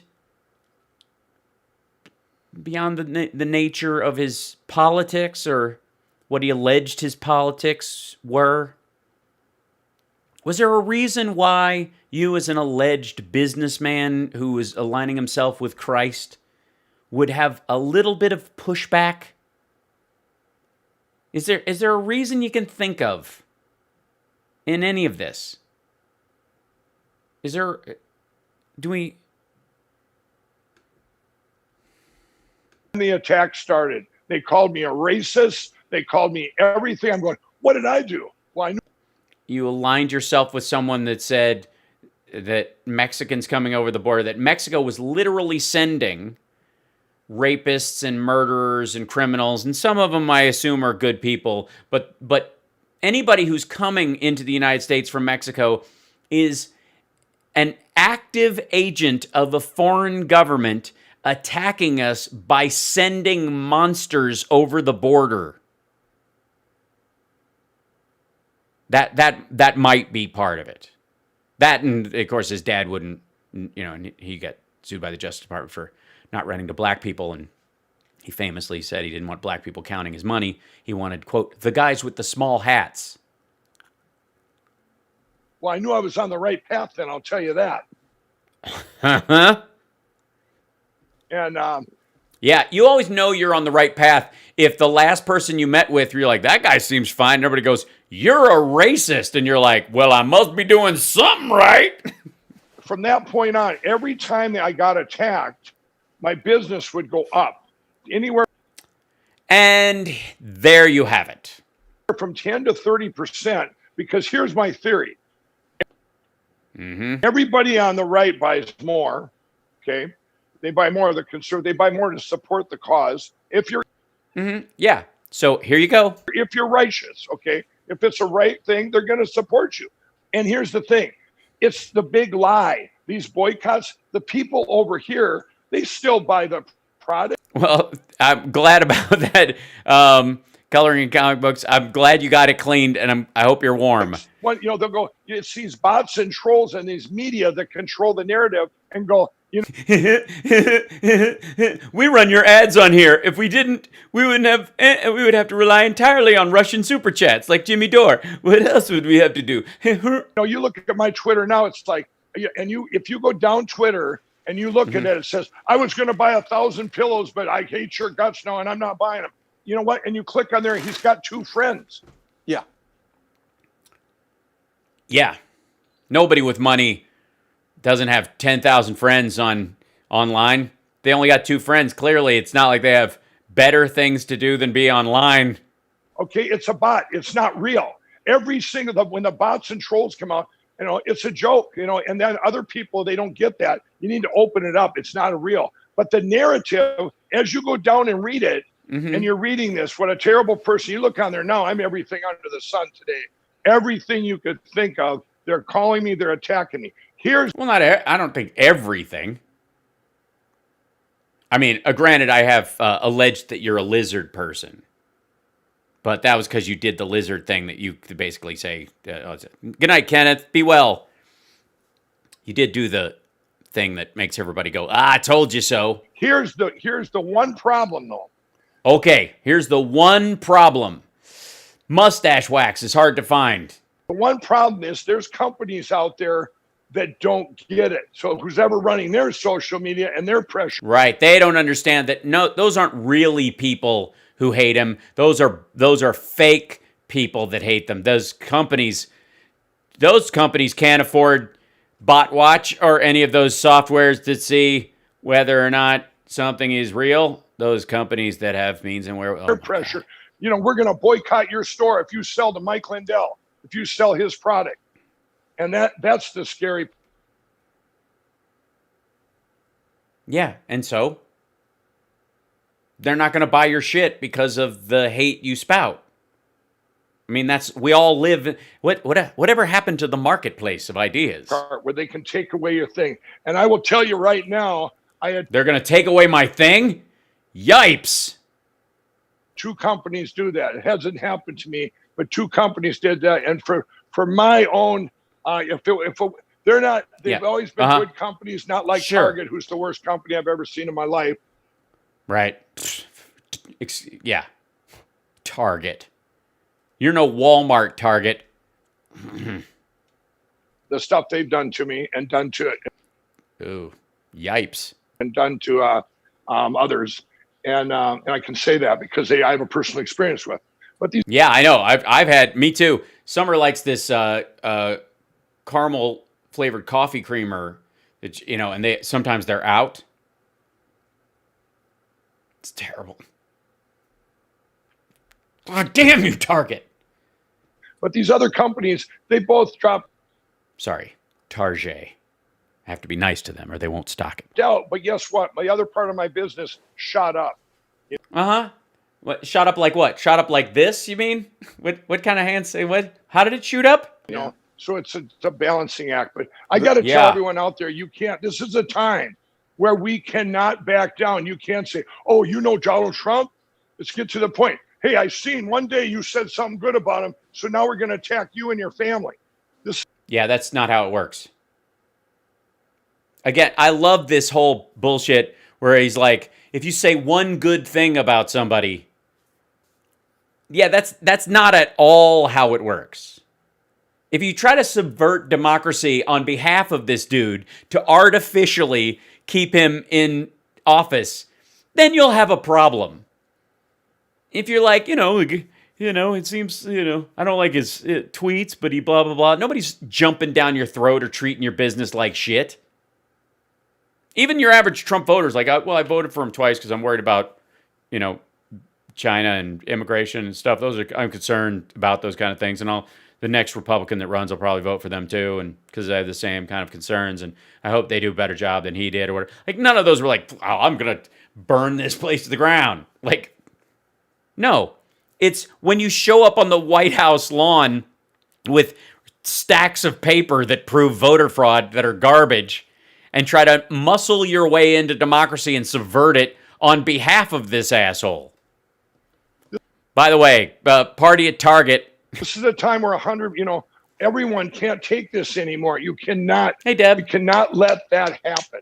No, don't let it happen. Everybody has to buy one of his pillows. Is that what we're doing right now? I was thinking of a promo hashtag code just the other day. Hashtag. You were. Brian's thinking of hashtags, everybody. It's a living. I am Trump. Because that's right. Yeah, do that. Hashtag I am Trump. That would so work. Someone already beat you to it, Brian. But also, I think it's great because it kind of it's like the I am Negan thing. You know what I mean? And that's really after saying that your campaign is like the Death Star. These are the kind of and putting an ad out where Trump is Thanos and using the scene where Thanos actually loses and then come out with an I am Negan kind of thing. That's great. That's good. When you've given up entirely on being the hero in the story. Because they can try to cancel Trump out of our culture or erase what he's done in the history books, but they cannot cancel. No, we're not erasing what he's done in the history books. We're going to make an example of him. All of what he's done will be in the history books. In the do's and don'ts of history, he'll be in the modern era, it'll be like him and Dick Cheney. Cancel 80 million people, Mike. So maybe you. No, good. Negan is not a good guy. You and I, hashtag we are Trump, right? Right. Absolutely. Totally. Yeah, right. Yeah. Absolutely. Yeah. We are Trump. Yes. We are. You are. I am. I mean, we've all got syphilis at this point. We've shaken his hand enough, right? All right. Well, we certainly appreciate your time today. And you have been a patriot for this company. You have been a great partner. And I want to remind you. See what we're getting to?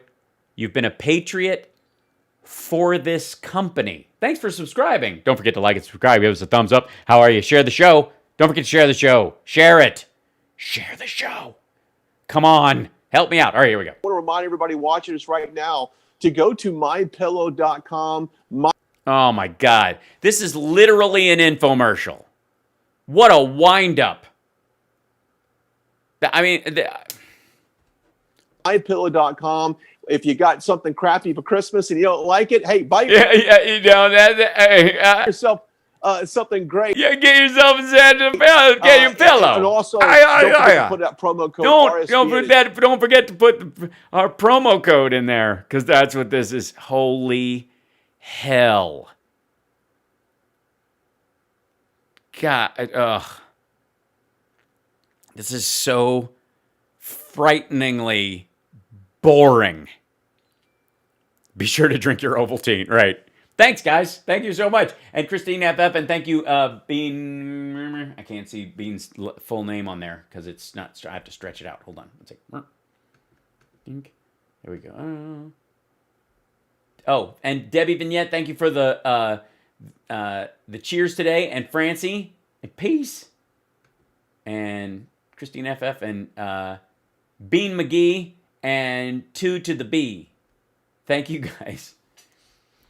Okay, so, wow, that went way longer than I expected, because Christ, I had a lot of other stuff to show you today. First of all, okay, this is short. Let me show you this real quick.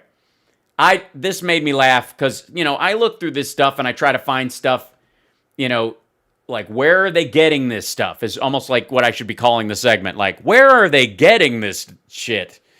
Like you hear stuff around the internet, or you hear the right screaming certain things, and you're like, where is it coming from? Well, I find where it's coming from, and it's these weird little corners of the internet. Yes, it was painful, Amy. I agree. We got pillow rolled. We totally did. Never gonna give you up. Never gonna let you down. Right. Never gonna pull out a pillow and smile at you. All right. Listen, this made me laugh, though, while I was searching around. Just watch this. This is something. This is sweet. Yeah. Watch out now. Here we go. What's his channel about? Alvin Gwynn. He is 74 years old. And he was holding a church service. I'm sorry. That was just... like just totally like, who yanked the wheel?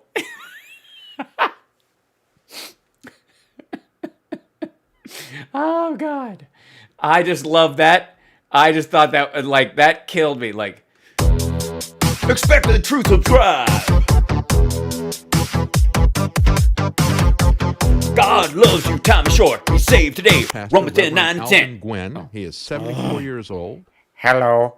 And he was holding a church service, delivering a sermon. I was. It's true. But he said 4 patrol cars came up 4 of them. with Oh, 8 or goodness. 9 officers. They pulled Oh, up in no. front of Friendship Baptist Church. And They several of them did. tried to enter the building. He said, "You should have seen it, man. It looked like a police raid on a drug deal," said the 74-year-old pastor. Yeah, except for the part where they walked up to the door and said, "Hey, you can't meet in a closed space. You don't have the ventilation for it. Your people are gonna die. You got a lot of old people in there, and we got a lot of cases, and At this we don't want point- everybody." The church service ended and the crowd dispersed. They were Yeah. successful in breaking up this crowd of 10 people. Not even in violation.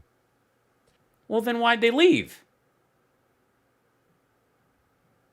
If they weren't in violation, why'd they go?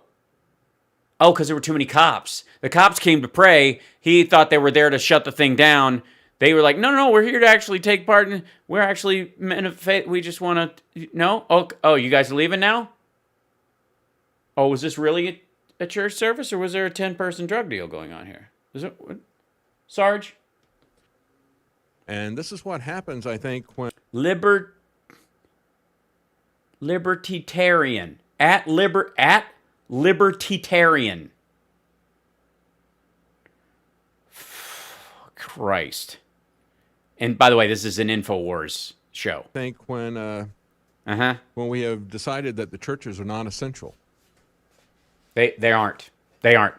Faith may be essential, but you don't need a building to do it. And if you're killing off your parishioners because you need the money, then that might be part of the problem. That itself might be the issue. Might be that you're not in the faith business. You're just in the business. Now, he doesn't think it's the case, but I see across this country, most of the churches seem Yeah, tighten that up, man, because shit's going to be set off. to agree with the government that they're not essential. You need to Why is that? This guy is, I don't know if you noticed this, but he's that's a HARP laser pointed right at his face. This is a mistake. We have the documents. protect your health. That has never been the attitude of people who fought for freedom as we're being locked into I'm sorry, what? That's never been the what? to protect your health. That has never been the attitude. This country, most of the churches seem to agree with the government that they're not essential. You need to protect your health. That has never been the attitude. You need to protect your health. That has never been the attitude of what? Of people who fought for freedom. Of people who fought for freedom. Basically, the freedom to get syphilis and polio and smallpox. That's what they've been fighting for this whole time. What? As we're being locked into slavery by... Yeah, that's what's happening. We're being locked into slavery, guys. Because that's what plantations really did. They took slaves basically to keep them from catching the disease of freedom. These aren't shackles. These are masks on your ankles. the Fuhrer Fauci. The Fuhrer Fauci. Oh, okay, shit. Well, maybe this dude is badass enough to earn himself the. Oh! Subscribe, expect the truth, yeah! God loved you, Thomas Trump, be saved today. Romans 10, 9, and 10. 10, 9, and 10, and 10, and 10. Sorry, I can't do that whole show. That was what struck me as funny. I'm not doing that whole episode. I don't need that guy in my life.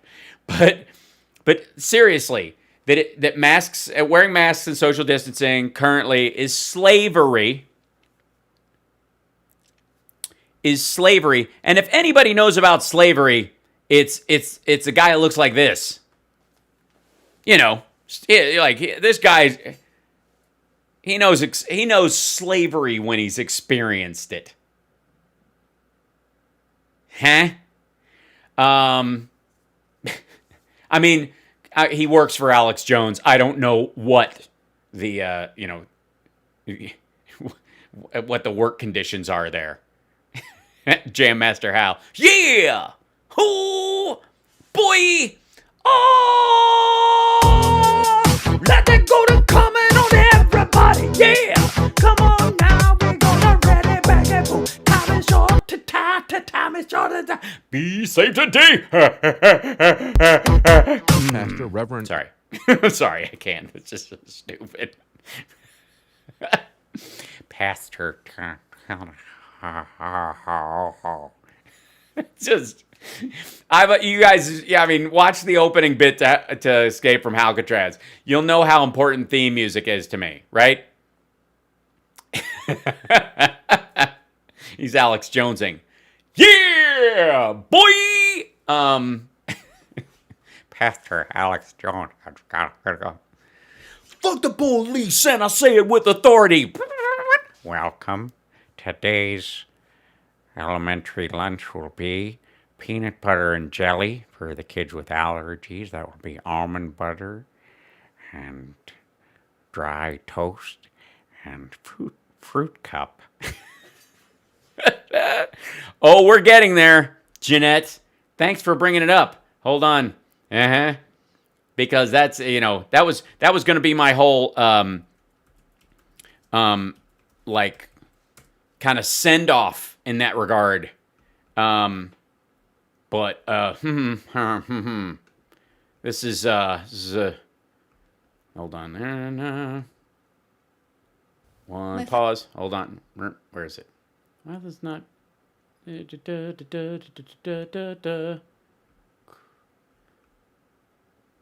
maybe I'll have to find it on the other one. Sorry, I'm gonna I had it on another site. Yeah, because that's good. Yeah. Fruit cup. Oh God. All right, here we go. Hold on. This was I was gonna. I mean, you guys needed to see this because I think you guys have been naughty. I'm just saying. Dry white toast and 4 fried chickens and a Coke. You guys have been. You have not been your best. You have not been best. Okay, so you don't blame me. You brought this on yourself. My fellow. Oh, by the way, before the jokes start or the vomiting, whichever comes first, the woman's a birther, and she's unapologetically married to Donald Trump and supports him in his birther claims and did repeatedly. So, yeah, this isn't just. I have no interest in attacking the spouses, siblings, or children of public figures unless they dig in like a tick and go, me too. My fellow Americans. Oh, God. The children of the night. What sweet music they make. Be careful how you cut yourself. It has been the greatest honor of my life to serve. Why are you in the Pentagon War Room? What happened? How in the hell? Gentlemen, you can't fight in here. This is the war room. Why is she? Where is this? What's this set? With the fake window and stuff. Did they do this in Texas while they were just visiting? Why is she wearing a buttoned up overcoat? To serve as First Lady of the United States. I can't believe there have been no ladies here before me. All these other hoes. I have been inspired by incredible Americans across our country. Thanks very much. Thanks for saying so. I'm glad you're watching. Thanks for watching, Melania. Baron, I use saucy language. You're not old enough. Move along. Move along. You can watch when you're older. You'll understand it better then. May the Lord bless and keep you. Please, but I know she watches. Whatever, Hi, Melania. Knock it off, will you, by the way? Stay out of my DMs. Who lift up our communities through the. They leafed it up. Now there's leaves all over our community. Their kindness and courage, goodness and grace. She noticed. The past 4 years have been unforgettable. Wait till you see the court cases that are coming. As Donald and I conclude our time in the White House. What? Is she conceding? Fake news! Oh, wait, I'm sorry, I forgot. This is the Jill Biden robot wearing Melania's face. That's why this is Melania number 5. She's set on self-destruct. This video is 6 minutes and 53 seconds long. She's set to self-destruct in 6 minutes and 22 seconds. I think of all of the people I have taken home in my heart and Oh my God, she's eating people. Ah! their incredible stories of love, patriotism, and determination. Patriotism. I see the faces of brave young soldiers who have told me with their pride in their eyes how much they love serving this country. To every service member, Wait, how do I know you're actually in the United States right now?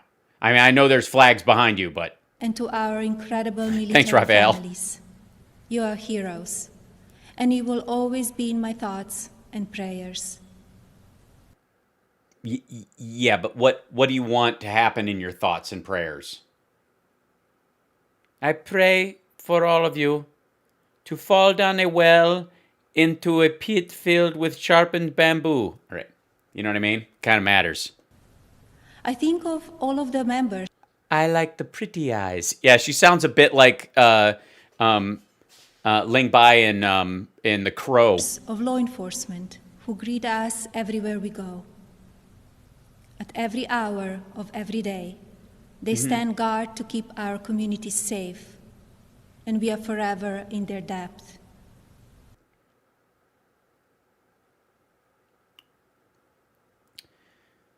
Debt.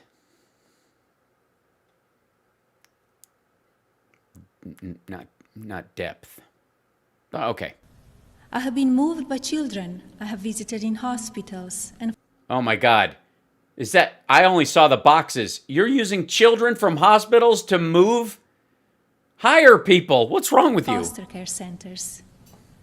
Oh yeah, foster care centers. I've heard there's like 611 kids who haven't found parents yet. Oh wait, that's something else. Even as they fight difficult illnesses or face challenges, they bring such a joy to everyone they meet. I remember the mothers who have battled the disease of opioid addiction and have overcome incredible hardships for love of their children. Jessica Long, I give it 6 months. If that. This woman is dreaming of her first fuck the Christmas without Donald. I have been inspired by the devoted caregivers for babies born with neonatal absence syndrome and communities that give these children the support and care they need to grow. When I think about these meaningful experiences, We're somewhere in the White House? I think. I'm humbled to have had the opportunity to represent a nation with such kind and generous people. Oh, well. Glad you, I mean, anybody with an accent obviously speaks more languages than I do, in theory. Even though 我说的中文说得很好，可是je parle français comme une vache espagnole, you know. So it's a little hard. You know, obviously I have a bit of an accent, even though when I speak Chinese I sound like a Beijing anchor person. But that's nothing to brag about. Please continue. As the world continues to confront the COVID-19 pandemic, You mean the hoax? It's like 15 people, and it's going to be down to one any second now I thank all of the nurses, doctors, healthcare that are still alive. professionals, manufacturing workers, truck drivers, and so many others who are working to save lives. Yeah. Obviously, that one truck driver, and you know who you are, Gary, who is, of course, going across the country committing murders and getting away with it because serial killers are hard because they don't repeat when they don't have a distinct MO, and truck drivers are the worst. So, Gary, we know you're out there. We're coming for you. Turn yourself in. Just saying. All the rest of the truck drivers are fine, though. But please carry on. We grieve for Gary, I'm serious. And by the way, watch the road. I want you to face justice. I don't want you to crash. the families who have lost a loved one due to the pandemic. Every life is precious,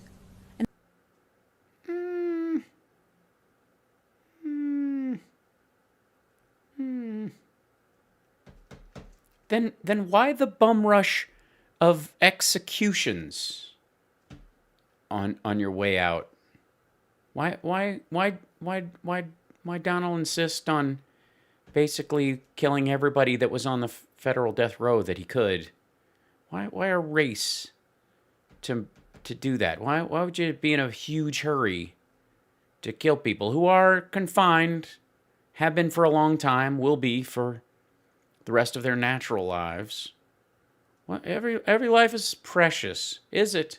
Is it? Is it though? Is it? And I ask all Americans to use caution and common sense to protect the vulnerable, as millions of vaccines are now being delivered. In the midst of hardship, we have seen the best. In the Meats of Hardship. That's the name of her book that's coming out. The Meats of Hardship. It's a difficult book to read, mainly because there's bacon grease on all the pages. Of America shine through. Students have made cards and delivered groceries to our senior citizens. Teachers have worked twice as hard to keep our children learning. Families have come together to provide meals, supplies, comfort, and friendship to those in need. Be passionate in everything you do, but Oh, I am. Stop staring at me. always remember that violence is never the answer. Yeah, that's why I asked my husband to commute the sentences of everyone on death row. Sorry, what? Sheet. Okay, I'm just getting this note right now that according to my husband, violence is often the answer.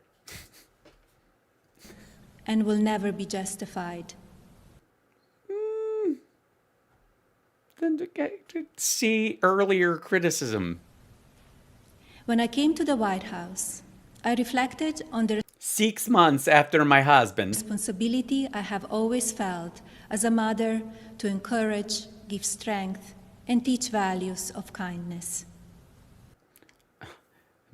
But then I did marry Donald, so It is our duty as adults and parents to ensure that children have the best opportunities to lead fulfilling and healthy lives. sure, love that. That's I know. Almost every baby book starts with, I think, that sentence. So cool. The passion for helping children succeed has driven my policy initiatives as First Lady. Your policy I initiatives. launched Be Best to ensure that we as Americans are doing all we can to How did that work out? take care of the next generation. Be Best has concentrated on 3 pillars: 3 pillars. What are they? Let's do this. well-being, online safety, Online safety. So things that would constitute, the support of like violent overthrows of our government or attacks on our way of life, or that kind of like those should be kind of kicked offline. Is what you're saying? So we should just basically be dropping a big hashtag Be Best motherfucker on all these people that get kicked off. That's good. All right. Okay. and Next. opioid abuse. Oh, that's a weird tie together. What? Huh? Hold on. What? Well-being, online safety, and opioid abuse. Oh, I see. Those are the 3. Well-being, I thought was one being. Well-being, online abuse, and opioid. In a few short Yeah. years, I have raised awareness of how to keep children safe online. Oh, that was nice. Well, she's done it. In a few short years, she's raised aware.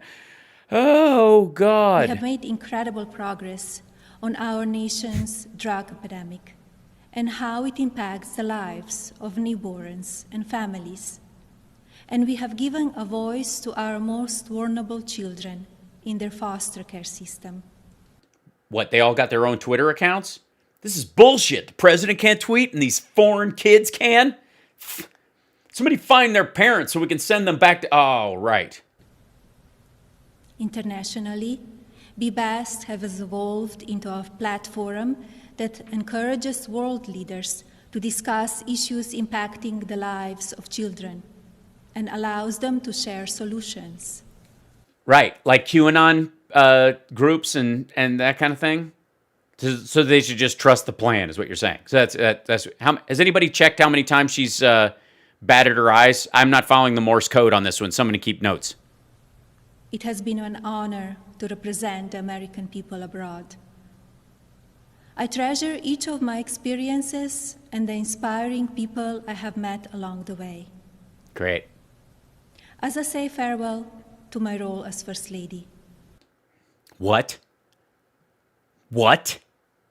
What do you mean? Dudes, don't lose heart. Trust the plan.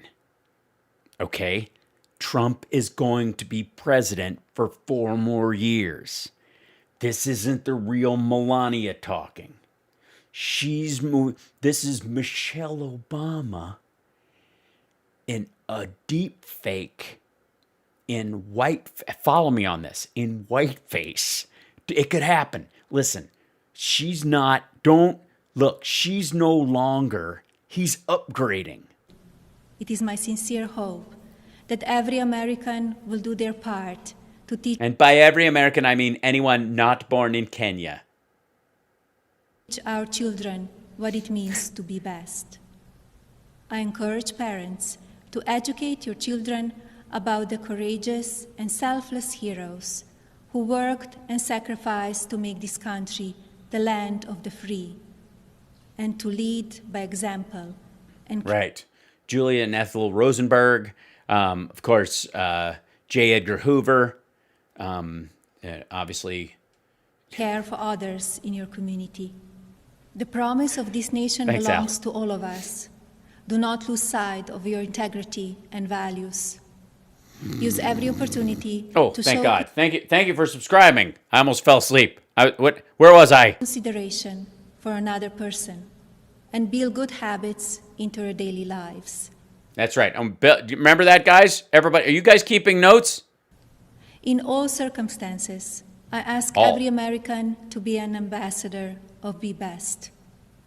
Yes, you are all be best now. Look into my eyes.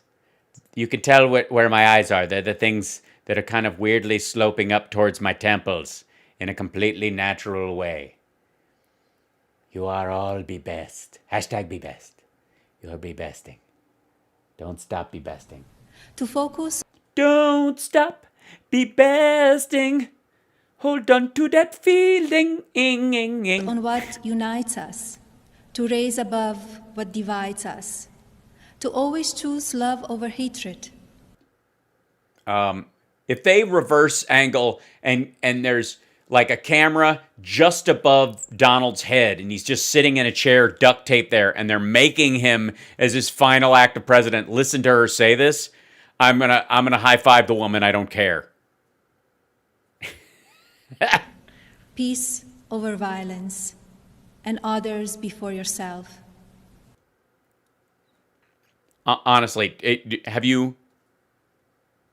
I just want to know, did you recite this like in practice? I'm kidding. But if you did you practice this speech in front of or in the presence of a man most people know as Donald J. Trump? And if so, did his skin blister? And did he put his hands over his ears and run out screaming as he started to, as his outer elbows and stuff started to turn to ash? And then he poofed into a flying kind of wraith and went. Did that happen? Because I think it happened. Together, as Piss over violence. That's the name of her other book. one national family, we can continue to be the light of hope for future generations. Be delight of hope. Groove is in high. And carry on America's legacy of rising our nation to greater heights through our spirit of courage, goodness, and faith. No words can express the depth of my gratitude. The what? No words can express the depth of of my gratitude for the Death of My Gratitude. Book 3 in a 3-part series by Melania Trump. Right up there with Piss Over Violins and... No words can express the depth of my gratitude for the privilege of having The death of my gratitude, my mistake. served as your First Lady. To all the people of this country, you will be in my heart forever. Yes, I often think of the peepholes in this country. Thank you. God bless you, and God bless the United States of America. By the way, this speech, if you want to have it, is available in on vinyl, on CD, or for digital download. Or you can actually have any of the Melania bots. You can hire them to show up on your lawn and recite the whole thing. So it's pretty great, you know. If you want to, it does it. I can't wait for the Disney's Hall of Flotus that they're starting.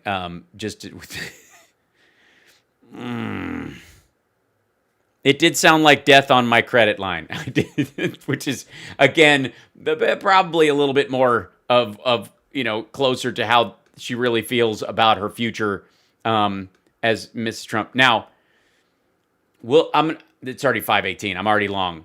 I need to end with this just because I've got to set you guys up. Sexy Liberal is this Saturday.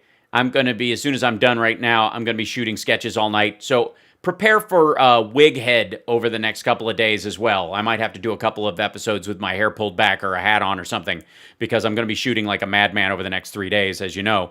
And then, of course, I don't know what it would take for me to buy Frangela the corresponding wigs here. This is amazing. The RuPaul drift weave. This is the, you know, the wig to one side RuPaul thing. And then this, I mean, honestly, this is like the villain rich kid in a like white 80s high school rom-com. You know what I mean? You know exactly who I'm talking about, right? It's like the bad guy in Better Off Dead. It's like it's a little bit Billy Zabka going on. There's a Pepe Le Pew aspect to the whole thing. I don't know whether she accidentally went Ruth Bader Ginsburg leather fetish here. I do like that they share a place. I'm fascinated that they live together. Yes, totally Saved by the Bell. Absolutely. See what I mean? Guy Fieri, sure. 16 candles, it's a hat. Yeah. I'm just saying, this is fascinating. To a rare Friday Late Show. What in the world is that? What? Colbert. Hold on. Stop that. This is 1 second. Quit. Arguably one of the most challenging Why? times. Wait.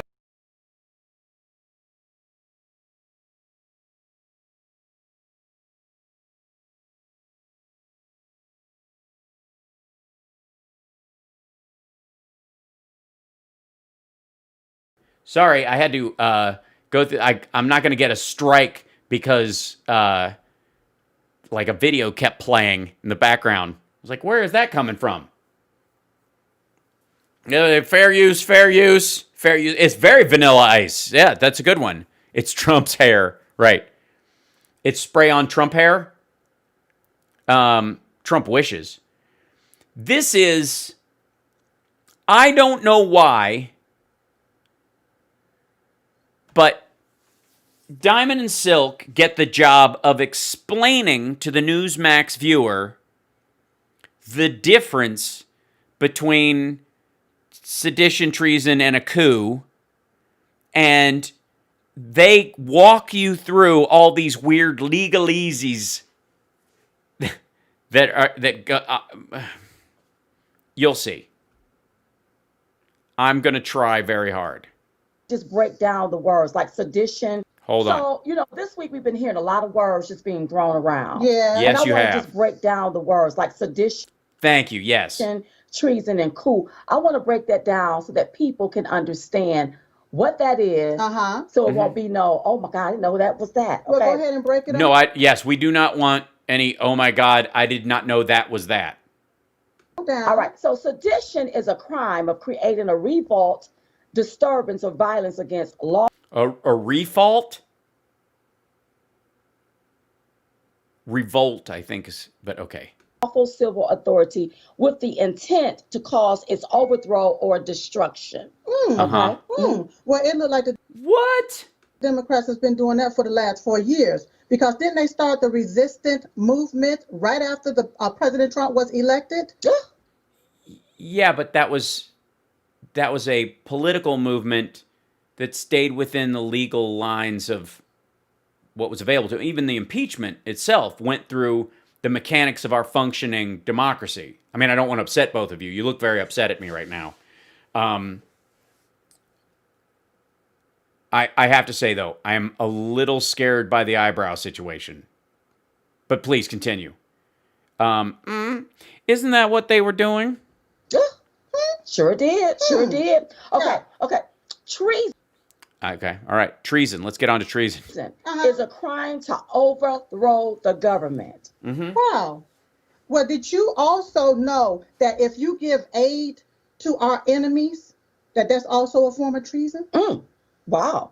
That's something that everybody need to know about. Think Okay. about- Yeah, sure. Aid and comfort would be the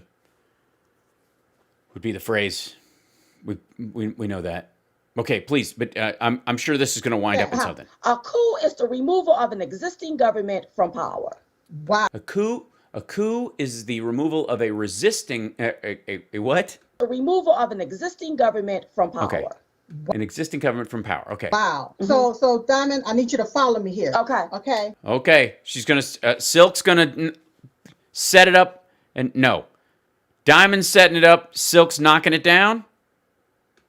So let's just say that someone may have, hypothetically, Hypothetically, allegedly, illegally, and probably unconstitutionally, change some rules up in the middle of the game in order to tilt the scale their way in order to gain power.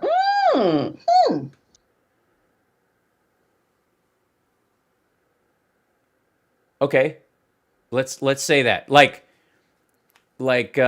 only giving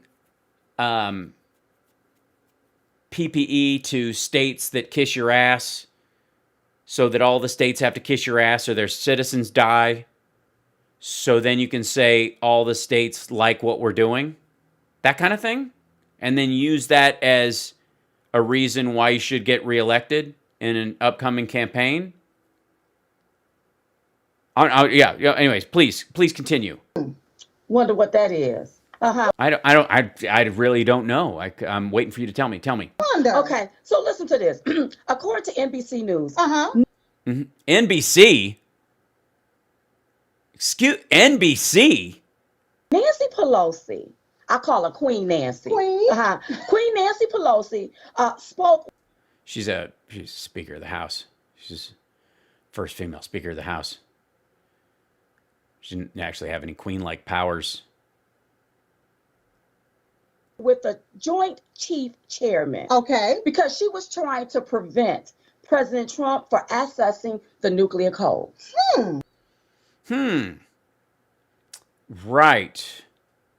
So she was worried that he would access the nuclear. Why would he want to access the nuclear codes in the first place? Why would you even have to worry about that concern? Okay. Now I want y'all to understand. Queen Okay, please tell me. Nancy Pelosi is the third person in line to become the president of these United States. If anything happened to the president and the vice president, okay?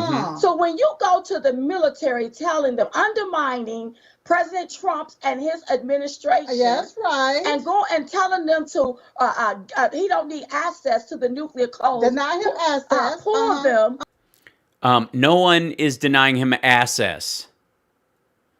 There's plenty of asses around him. He has several asses serving in his cabinet. Most of his staff are asses.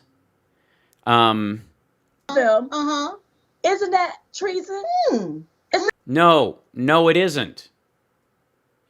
No, okay, God damn it. You just defined all of them. Coup would be the one you would go for. Isn't that a coup?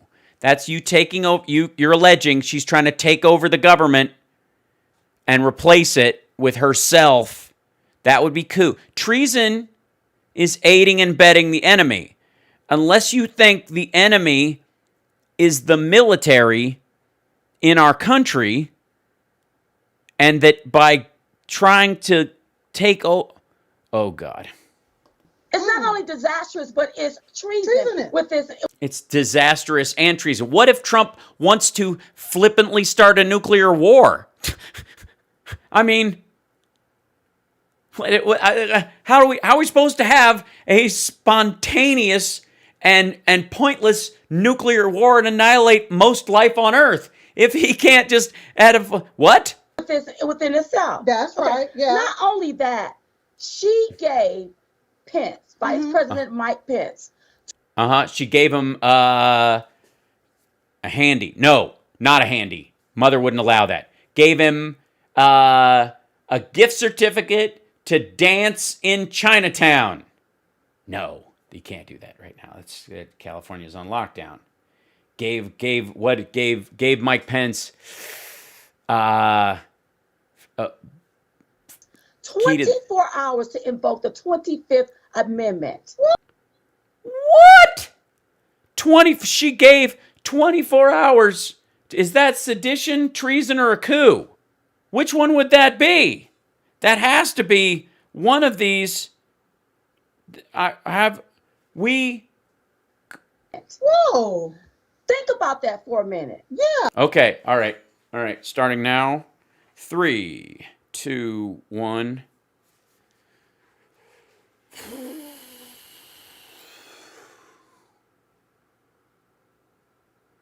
Yeah, I only need about 10 seconds. I'm fine with it. Yeah, she gave him 24 hours to enact that, or they would impeach. Yeah. That's also treason. No, it's not. Again, you mean coup. You're trying to infer it's a coup. You just read these to us. Diamond, you just read them. Treason is aid and comfort to the enemy. You're not establishing an enemy here. You're establishing the concept that she is trying to take over the country. That's what you see what I'm saying? This is not, you just can, don't read them first if you're not going to stick to you have notes. You have notes. You can't go behind the president's back and say this is what, well, no, she didn't do it. She didn't do it behind his back. She's about to say that. Behind his back. She did it out in the open for everybody to see. She almost like she did it in public.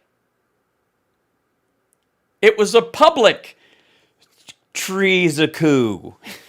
And I don't think she even understands what she did. Either she's arrogant or she don't even realize she broke the law.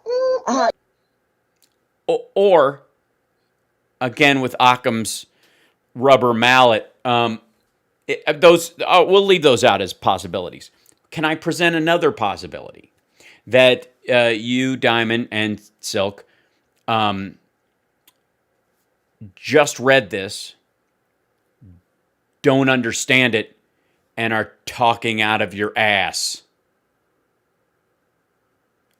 That's also a possibility. I'm just saying, if you're going to set up a kind of decision tree of, you have to always, every adult person should probably at least humor the idea in big decisions that you might be insane and incapable of perceiving the details of the circumstance that you're dealing with correctly. Especially when the person you're talking about has been Speaker of the House as long as Nancy Pelosi has, and has been serving as a representative in the House for as long as she has, that she might kind of know the law, and the fact that she did it in public has something to do, like, you don't wear yellow when you're committing a crime. It's just not, I mean, you might wear, I don't know, black if you're trying to blend into the shadows, or green if you're wearing camo, but you don't, So to me, this is what I call treason. See, here's the deal. Yeah, you just read us the definition. I don't care what you call treason. It has to either meet the legal standards or it doesn't. We all have the vernacular of treason. I mean, I might as well just call what you're doing treason. You're spreading disinfo created by Newsmax, assigned to you. Newsmax is doing it for the foreign donations that they get and the dark money that supports the network. So why is your show not treason at this point? If we're all just making up a word. Deal. Yeah. She said that the president is unhinged. That's your opinion. Right. Right. Been proven? Have it. Have a psychologist said that? Has it been proven in the court of law? Have it. So I'm sorry. Has the president submitted to a psychological examination? Has he actually done it? Do we have crazy court now? you can't go to the military and to the vice president making your demands based off of your own feelings about a person. No, you take, I mean, at this point, yeah, if the chief of police is ordering the SWAT team to attack his ex-wife and standing on the roof of the building with his junk out, waving a gun, and you're just the sergeant, it's really treasonous if you even bring up the fact that he's not wearing pants. This is treason at its highest level. Yeah. At its highest level. Treason at its highest level. Because treason at its highest level comes in the form of requests. I keep talking about the president and what he said. I want you all to really take a look at what the president said. Take a look at this. Okay. We have come to demand that Congress do the right thing and only count the electors who have been lawfully slated. I know that everyone here will soon be marching over to the Capitol building to peacefully and patriotically make your voices heard. Today we will see whether Republicans stand strong for integrity of our elections, but whether or not they stand strong for our country. Okay, so the thing I want people to... Okay, so the thing I want you to notice is the stuff we didn't show. This is what he said. Yeah. Peacefully and patriotically make your voices heard. That's what he said. Yeah, because the militia guys will take care of the murder for you. We just need you to go over there and be the filler. We've got troops showing up. You don't have to be the troops. You just show up and yell, scare them, and then we'll have people go inside and kill them. You don't need... I mean, that's what I mean. You're going to have to take our country back with strength. That part you didn't show. That's what he said. That's what he said. Yeah. Okay, you see what I'm saying? But there was nothing wrong with what he said. Not a thing. They saying... No, not a thing, as long as you just show that part. That's inciting insurrection and sedition and all that kind of stuff. But I want you all to take a look at what the Democrats been doing for the past 4 years. Here it comes. Take a look at this. All right. I just don't even know why there aren't uprisings all over the country, and maybe there will be. People need to start taking to the streets. This is a dictator. You know, there needs to be... Yeah, marching is different than attacking. They didn't target the streets. Nobody was punching the asphalt. Unrest in the streets for as long as there's unrest in our lives. Enemies of the state. Show me where it says that protests are supposed to be polite and peaceful. Do something about your dad's immigration practices, you feckless. When they go low, we kick. By the way, I don't know why calling her the C word worked its way into an attack, but I like the drums. How do you resist the temptation to run up and wring her neck? The biggest terror threat in this country is white men, most of them radicalized right up to the right. I thought he should have punched him in the face. I said, even if you lost, he insulted your wife. Yes. He came down the escalator and called... Yeah, she's talking as a Republican, by the way, about Ted Cruz. Mexicans, rapists, and murderers. He said, well, what do you think I should have done? I said, I think you should have punched him in the face and then gotten out of the race. You would have been a hero. I'd like to punch him in the face. I said if we were in high school, I'd take him behind the gym and beat the hell out of him. Punch some people in the face! When was the last time an actor assassinated a president? They're still going to... John Wilkes Booth, Lincoln. That was just a pop quiz. That was from Johnny Depp's. It's very popular. His trivia night that he has. Have to go out and put a bullet in Donald Trump, and that's a fact. Look as his character is stabbed to death. Where is John Wilkes Booth when you need him? Oh no, not Kathy. I have thought an awful lot about blowing up the White House. A Missouri state senator is under investigation by... Dun dun dun dun dun. Yeah, nobody thinks they have permission when any of these people tell them to do this. And you guys know, I don't do the punch a Nazi thing. I don't believe in fomenting violence of any sort. But let's be very distinct about this stuff. The president, a lot of the people who showed up at the Capitol said, we are here on behalf of the president. We were sent by the president. None of the people in these clips even are the commander-in-chief or have the legal right to sick groups of humans. And by attaching these things together, but please show me the innocent clip of Donald Trump again. By the Secret Service after saying she hopes President Trump is assassinated. I will go and take Trump out tonight. And if you see anybody from that cabinet in a restaurant, in a department store, yeah, get in their faces and be rude. Gasoline station, you get out and you create a crowd. And you push back on them. And you tell them they're not welcome anymore, anywhere. And sadly, the domestic enemies to our voting system and our honoring our Constitution are right at 1600 Pennsylvania Avenue. They're not going to stop before election. Well, he literally sent people to attack the Capitol. She's not wrong. See, if Trump had not had the 6th happen, it makes a lot of this stuff worse. But the reality is, because he did what he did, and because his followers did what they did, all this is doing is making their statements, which under normal political standards would be kind of over the top or reprehensible in some cases, made them prescient. All the warnings that he's a danger and that he's really dangerous, when he actually turned that danger loose on the Capitol, all it did was make them right. This is why you don't use this kind of language. For election day in November, and they're not going to stop after election day. And that should be, everyone should take note of that on both levels. That this isn't, they're not going to let up, and they should not. If you think we're rallying now, you ain't seen. They had another election in Georgia after the.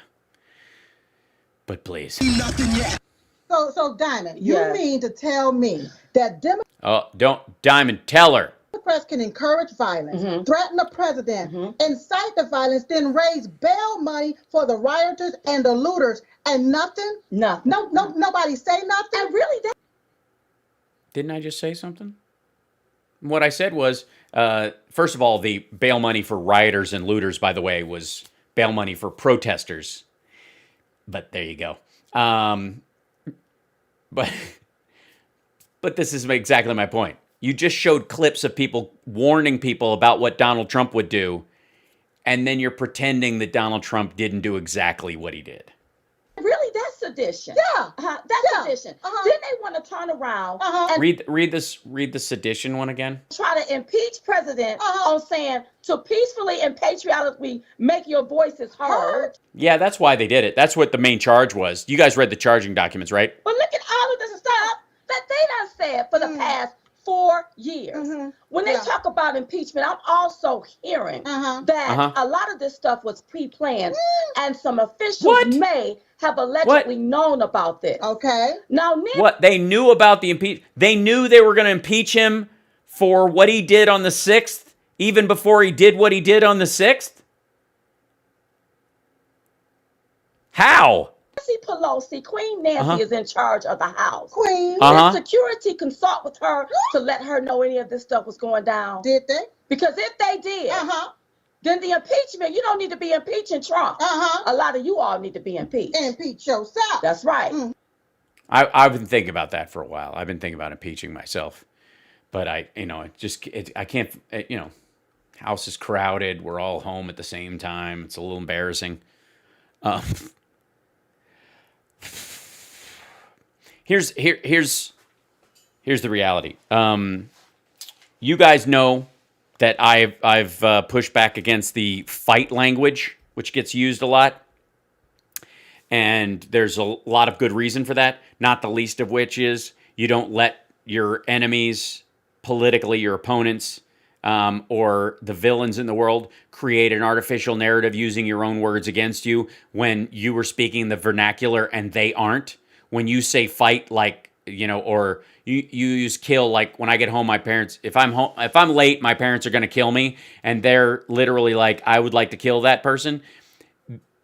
The word kill doesn't mean the same thing, and you have to be careful about that vernacular in that situation because they will use that. Like, oh, your parents are killers. What's the difference if I kill somebody? Like, that's how this is rolling. So you don't. Doesn't mean you can't be righteously indignant or outraged or mad or any of that stuff. But what it does mean is that you have to be verbally more creative. You have to have a broader vocabulary.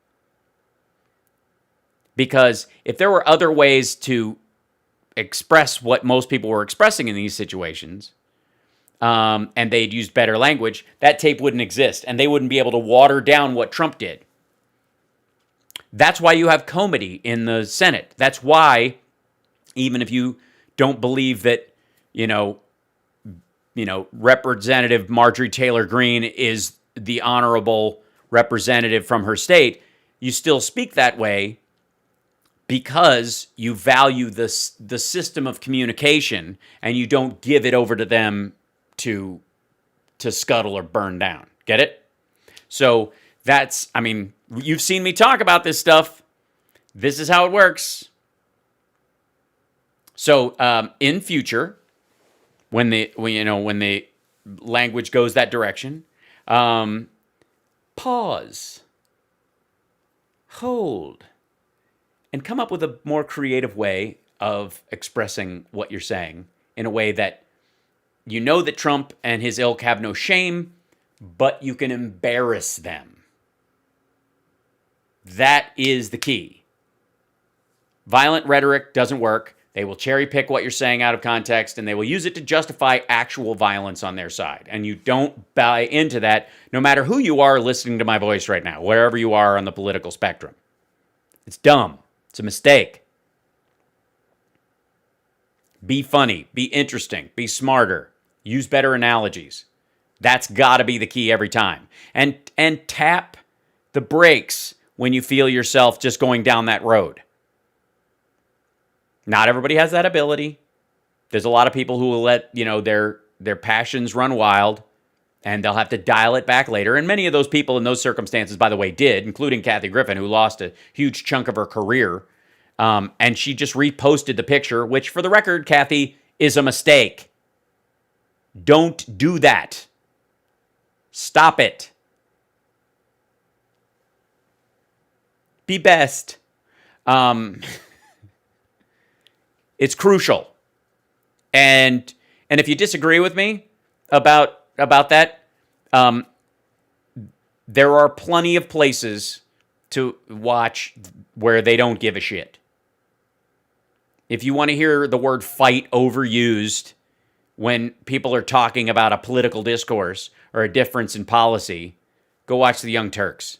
It's almost the only word they know. And it's why they've never been responsible for any situation where anything's gotten passed.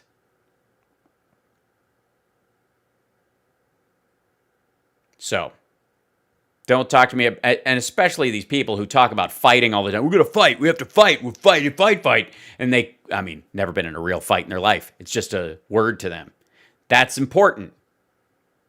It's important not to use words that you don't truly identify with as well. It's a mistake. So don't do it. Come up with another way of expressing it. Be creative. Show yourself as more valuable in the circumstance by not, going into that with them. Even if you think that's the only way to express it, it isn't, I assure you. The phrase I used to have on Talk Soup was, there's 10,000 jokes for every one you're making.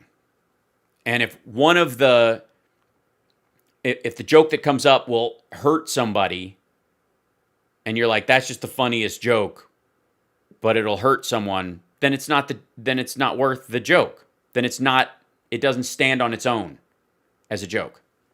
It's too important, for us to, the goal of making people laugh overrides the value of that joke to a smaller group of people, no matter how funny you think it is. And so find the other one, because there's lots of them out there. So there you go. That's there endeth the lesson. I'm going to sign off because I got to go shoot some sexy liberal stuff. You guys are wonderful. I will see you guys tomorrow at the regular time at 3 o'clock.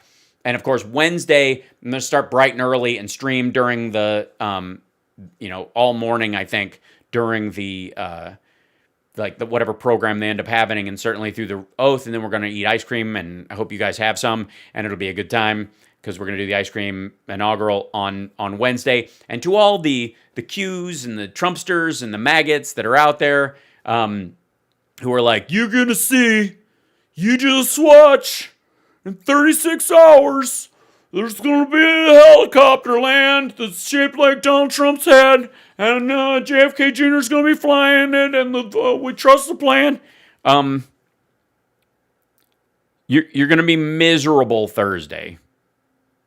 And I want you to hear me right now.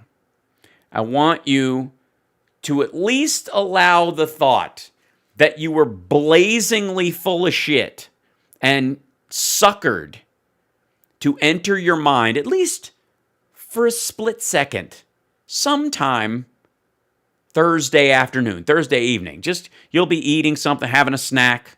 You'll be coming out of the washroom. By the way, go back in and wash your hands. You have to. Come on. You may be starting some laundry, thinking about a class you want to take. There'll be something. And my voice will enter your head and go, will you quit being full of shit? Just stop being full of shit. Just stop it. You don't have to be. Whoever you were yesterday, however wrong you were, however insane you were, however gullible you were, that you got dragged into this QAnon horseshit, you can drop it in an instant. Stop. Your family, your friends, they're all waiting for you to just come back to humanity. I swear to God, if you just knock it off and take a solid look at all the bullshit you've been slinging for the last 2 years especially, you'll recognize that you've been fucking bananas. Not literally, I hope. Unless you're that dude who was in the Kirk Cameron video.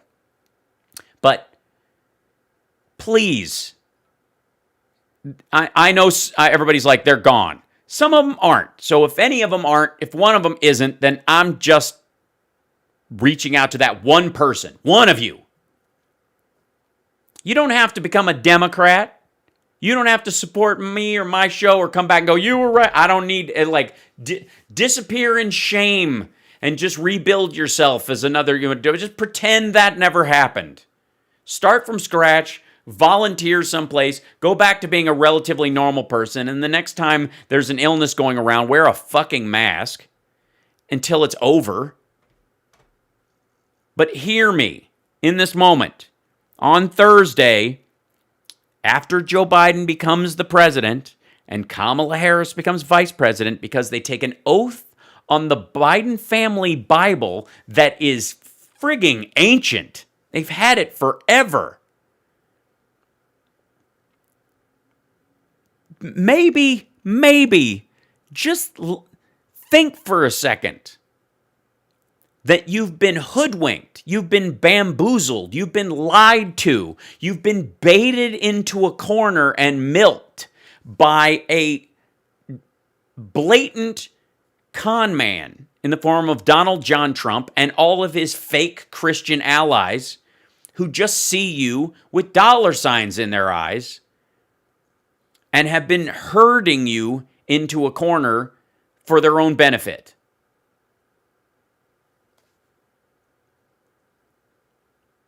I want so much for you to have a good summer and a lovely spring break. And I want you to survive COVID. And I want you to have a nice Christmas. And I want you to argue with your family about who should be in the Rose Bowl next year and all that shit. But what it's going to take is for you to recognize that Mike Lindell is a fucking lunatic. That Roseanne is bonkers. That her friend, Christine W., is lying to her nonstop about her inside track of whatever bullshit she's selling that day. She's just like Lindell. They just corral people into a corner to sell them face cream and cigars like Rudy Giuliani by making you think that the new piece of information, that last detail, that one day, that the big arrest, the JFK landing on the lawn, all that, it's just a day away. It's always just a day away. They have weaponized what they see as the ignorance of Christianity, the belief that Christ will return one day, and they basically weaponize that reflex. And they are bludgeoning you with it.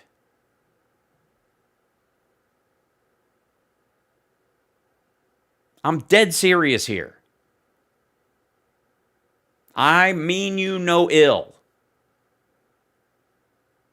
I know there's a lot of Trump voters out there who, if they wouldn't care who was in a car, if it was on fire, they would run over and help get them out of there, no matter what color they were, whether they were gay or straight. They might give them some raft of bullshit at lunch afterwards, but they'd go towards that fire and save their lives. They exist. They just need to drop all this nonsense, because that's what it is. Quit it. You're embarrassing yourself. It's garbage. You've been suckered. It's a game. They are messing with you. Everyone around you thinks you're nuts because you are nuts, not because they don't get it, or they just don't put it together, or you're great with puzzles and they just can't see how it's lined up together. To all the QAnons that drift by my broadcast, and there are a few, let me say, as your friend, you're out of your fucking mind. But you don't have to be. Straighten your shit up. Look at the sky. Recognize there's a material reality. And there's nothing wrong with having been suckered. People get out of cults all the goddamn time. You've been in one. It's okay. Jonestown survivors get interviewed on the news all the time. People who followed David Koresh and gave him their daughters finally came around.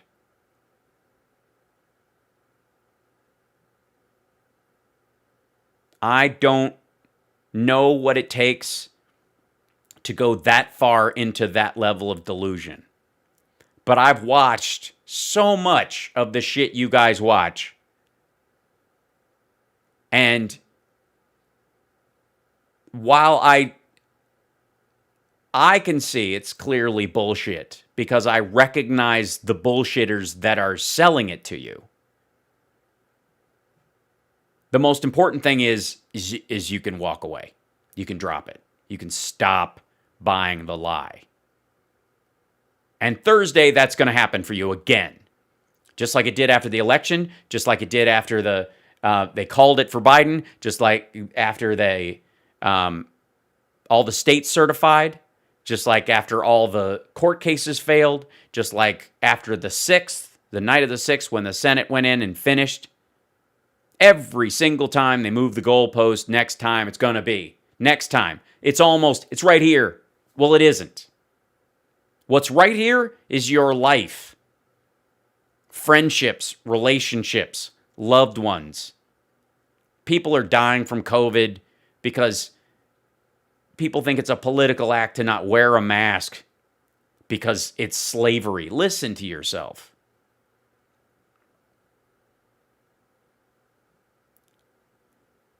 I joke about this Mike Lindell stuff, and I joke about the crowd around this, but in my quiet moments, I genuinely worry for the people who have bought this hook, line, and sinker for the day that they realize they have been suckered and the damage that's been done to their self-esteem and their souls when they realize they gave their lives to these people. To Donald John Trump. To Donald Trump. Listen to yourself. The Lord picked him of all people to fight a cabal of pedivores, which he has done nothing about, and has 4 pedophiles on speed dial, has multiple sexual assault claims that are all valid, and you know they are, has admitted that he grabs women without their permission. That's the guy? That's the guy. Wasn't Reagan, it wasn't George W. Bush, it wasn't George H.W. Bush. It was Donald Trump, friend of Jeffrey Epstein, man who wishes Ghislaine Maxwell well. So to Roseanne and all of her crowd and the people who hate watch my show, and there are lots of you in that crowd, I don't fault you for if you genuinely believe there is a monstrous cabal of pedophiles out there wanting to stop them. That's a good reflex to have. But you have to understand, it's been taken from you and weaponized by the same kind of people you allegedly are fighting.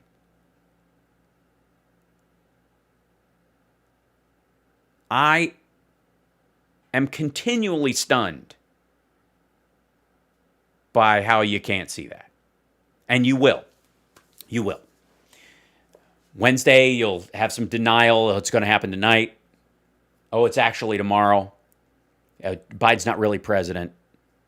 Oh, no, they're just going to do this temporarily, and then Kamala's going to come, and the Chinese have already taken us over. And oh, Donald Trump. And then he heads down to Mar-a-Lago, and he's golfing day after day after day after day on the public tit. And then, no. Still, he's just about to. He's really president. He's just golfing to get he's lying in wait on the golf course that's been paid for by the taxpayer until it goes into probate this fall because the loan comes due.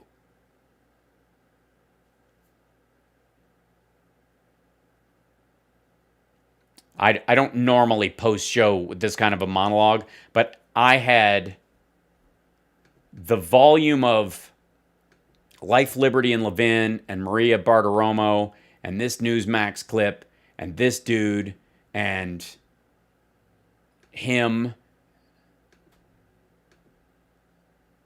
and this stuff, I think, probably triggered it more than anything. That you buy this shit from that dude,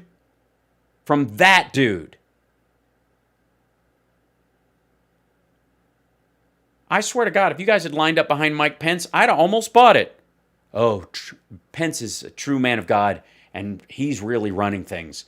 Trump is just the face of it because you need a battering ram. I would have bought that on some level. Most people would. You're like, oh yeah, he's an evangelical in a lot of ways. He believes himself to be religious. He's just using Trump as his way of getting Pence in there. But you didn't. You guys wanted to hang the dude because he wasn't sufficiently submissive to King Trump. It's embarrassing. So Thursday, when you're embarrassed and you have your moment of embarrassment, and you will, you won't tell anybody about it, but you'll have it. Hear my voice in your head, see my silly face, smiling at you, going, this is the off-ramp, get the fuck out. Leave this bullshit behind and rejoin the rest of humanity. For God's sake. All right, that's it. I'm going to let you guys go. You guys are wonderful. Thanks so much. I don't know why I needed to go on that rant, but it had to happen. It's just Some days. I adore you guys. I got to go shoot some sketches. Man Oshevitz. Take care of yourself. Take care of somebody else. Reach out to a friend tonight. Say hi. Check in with an acquaintance. Make sure your people in your life are all right. Stay healthy. Don't get COVID. If you can at all, do everything you can not to get it. And then when the vaccine's available, get the vaccine. For crying out loud, please. I mean, there's a reason you didn't die of smallpox. There's a reason your kids don't have polio. There's a reason your kids don't have malaria in this country. Jesus. Love you guys. All right, there you go. I'm talking past you. So, but good luck, Q people. Thursday's going to suck, but, deal.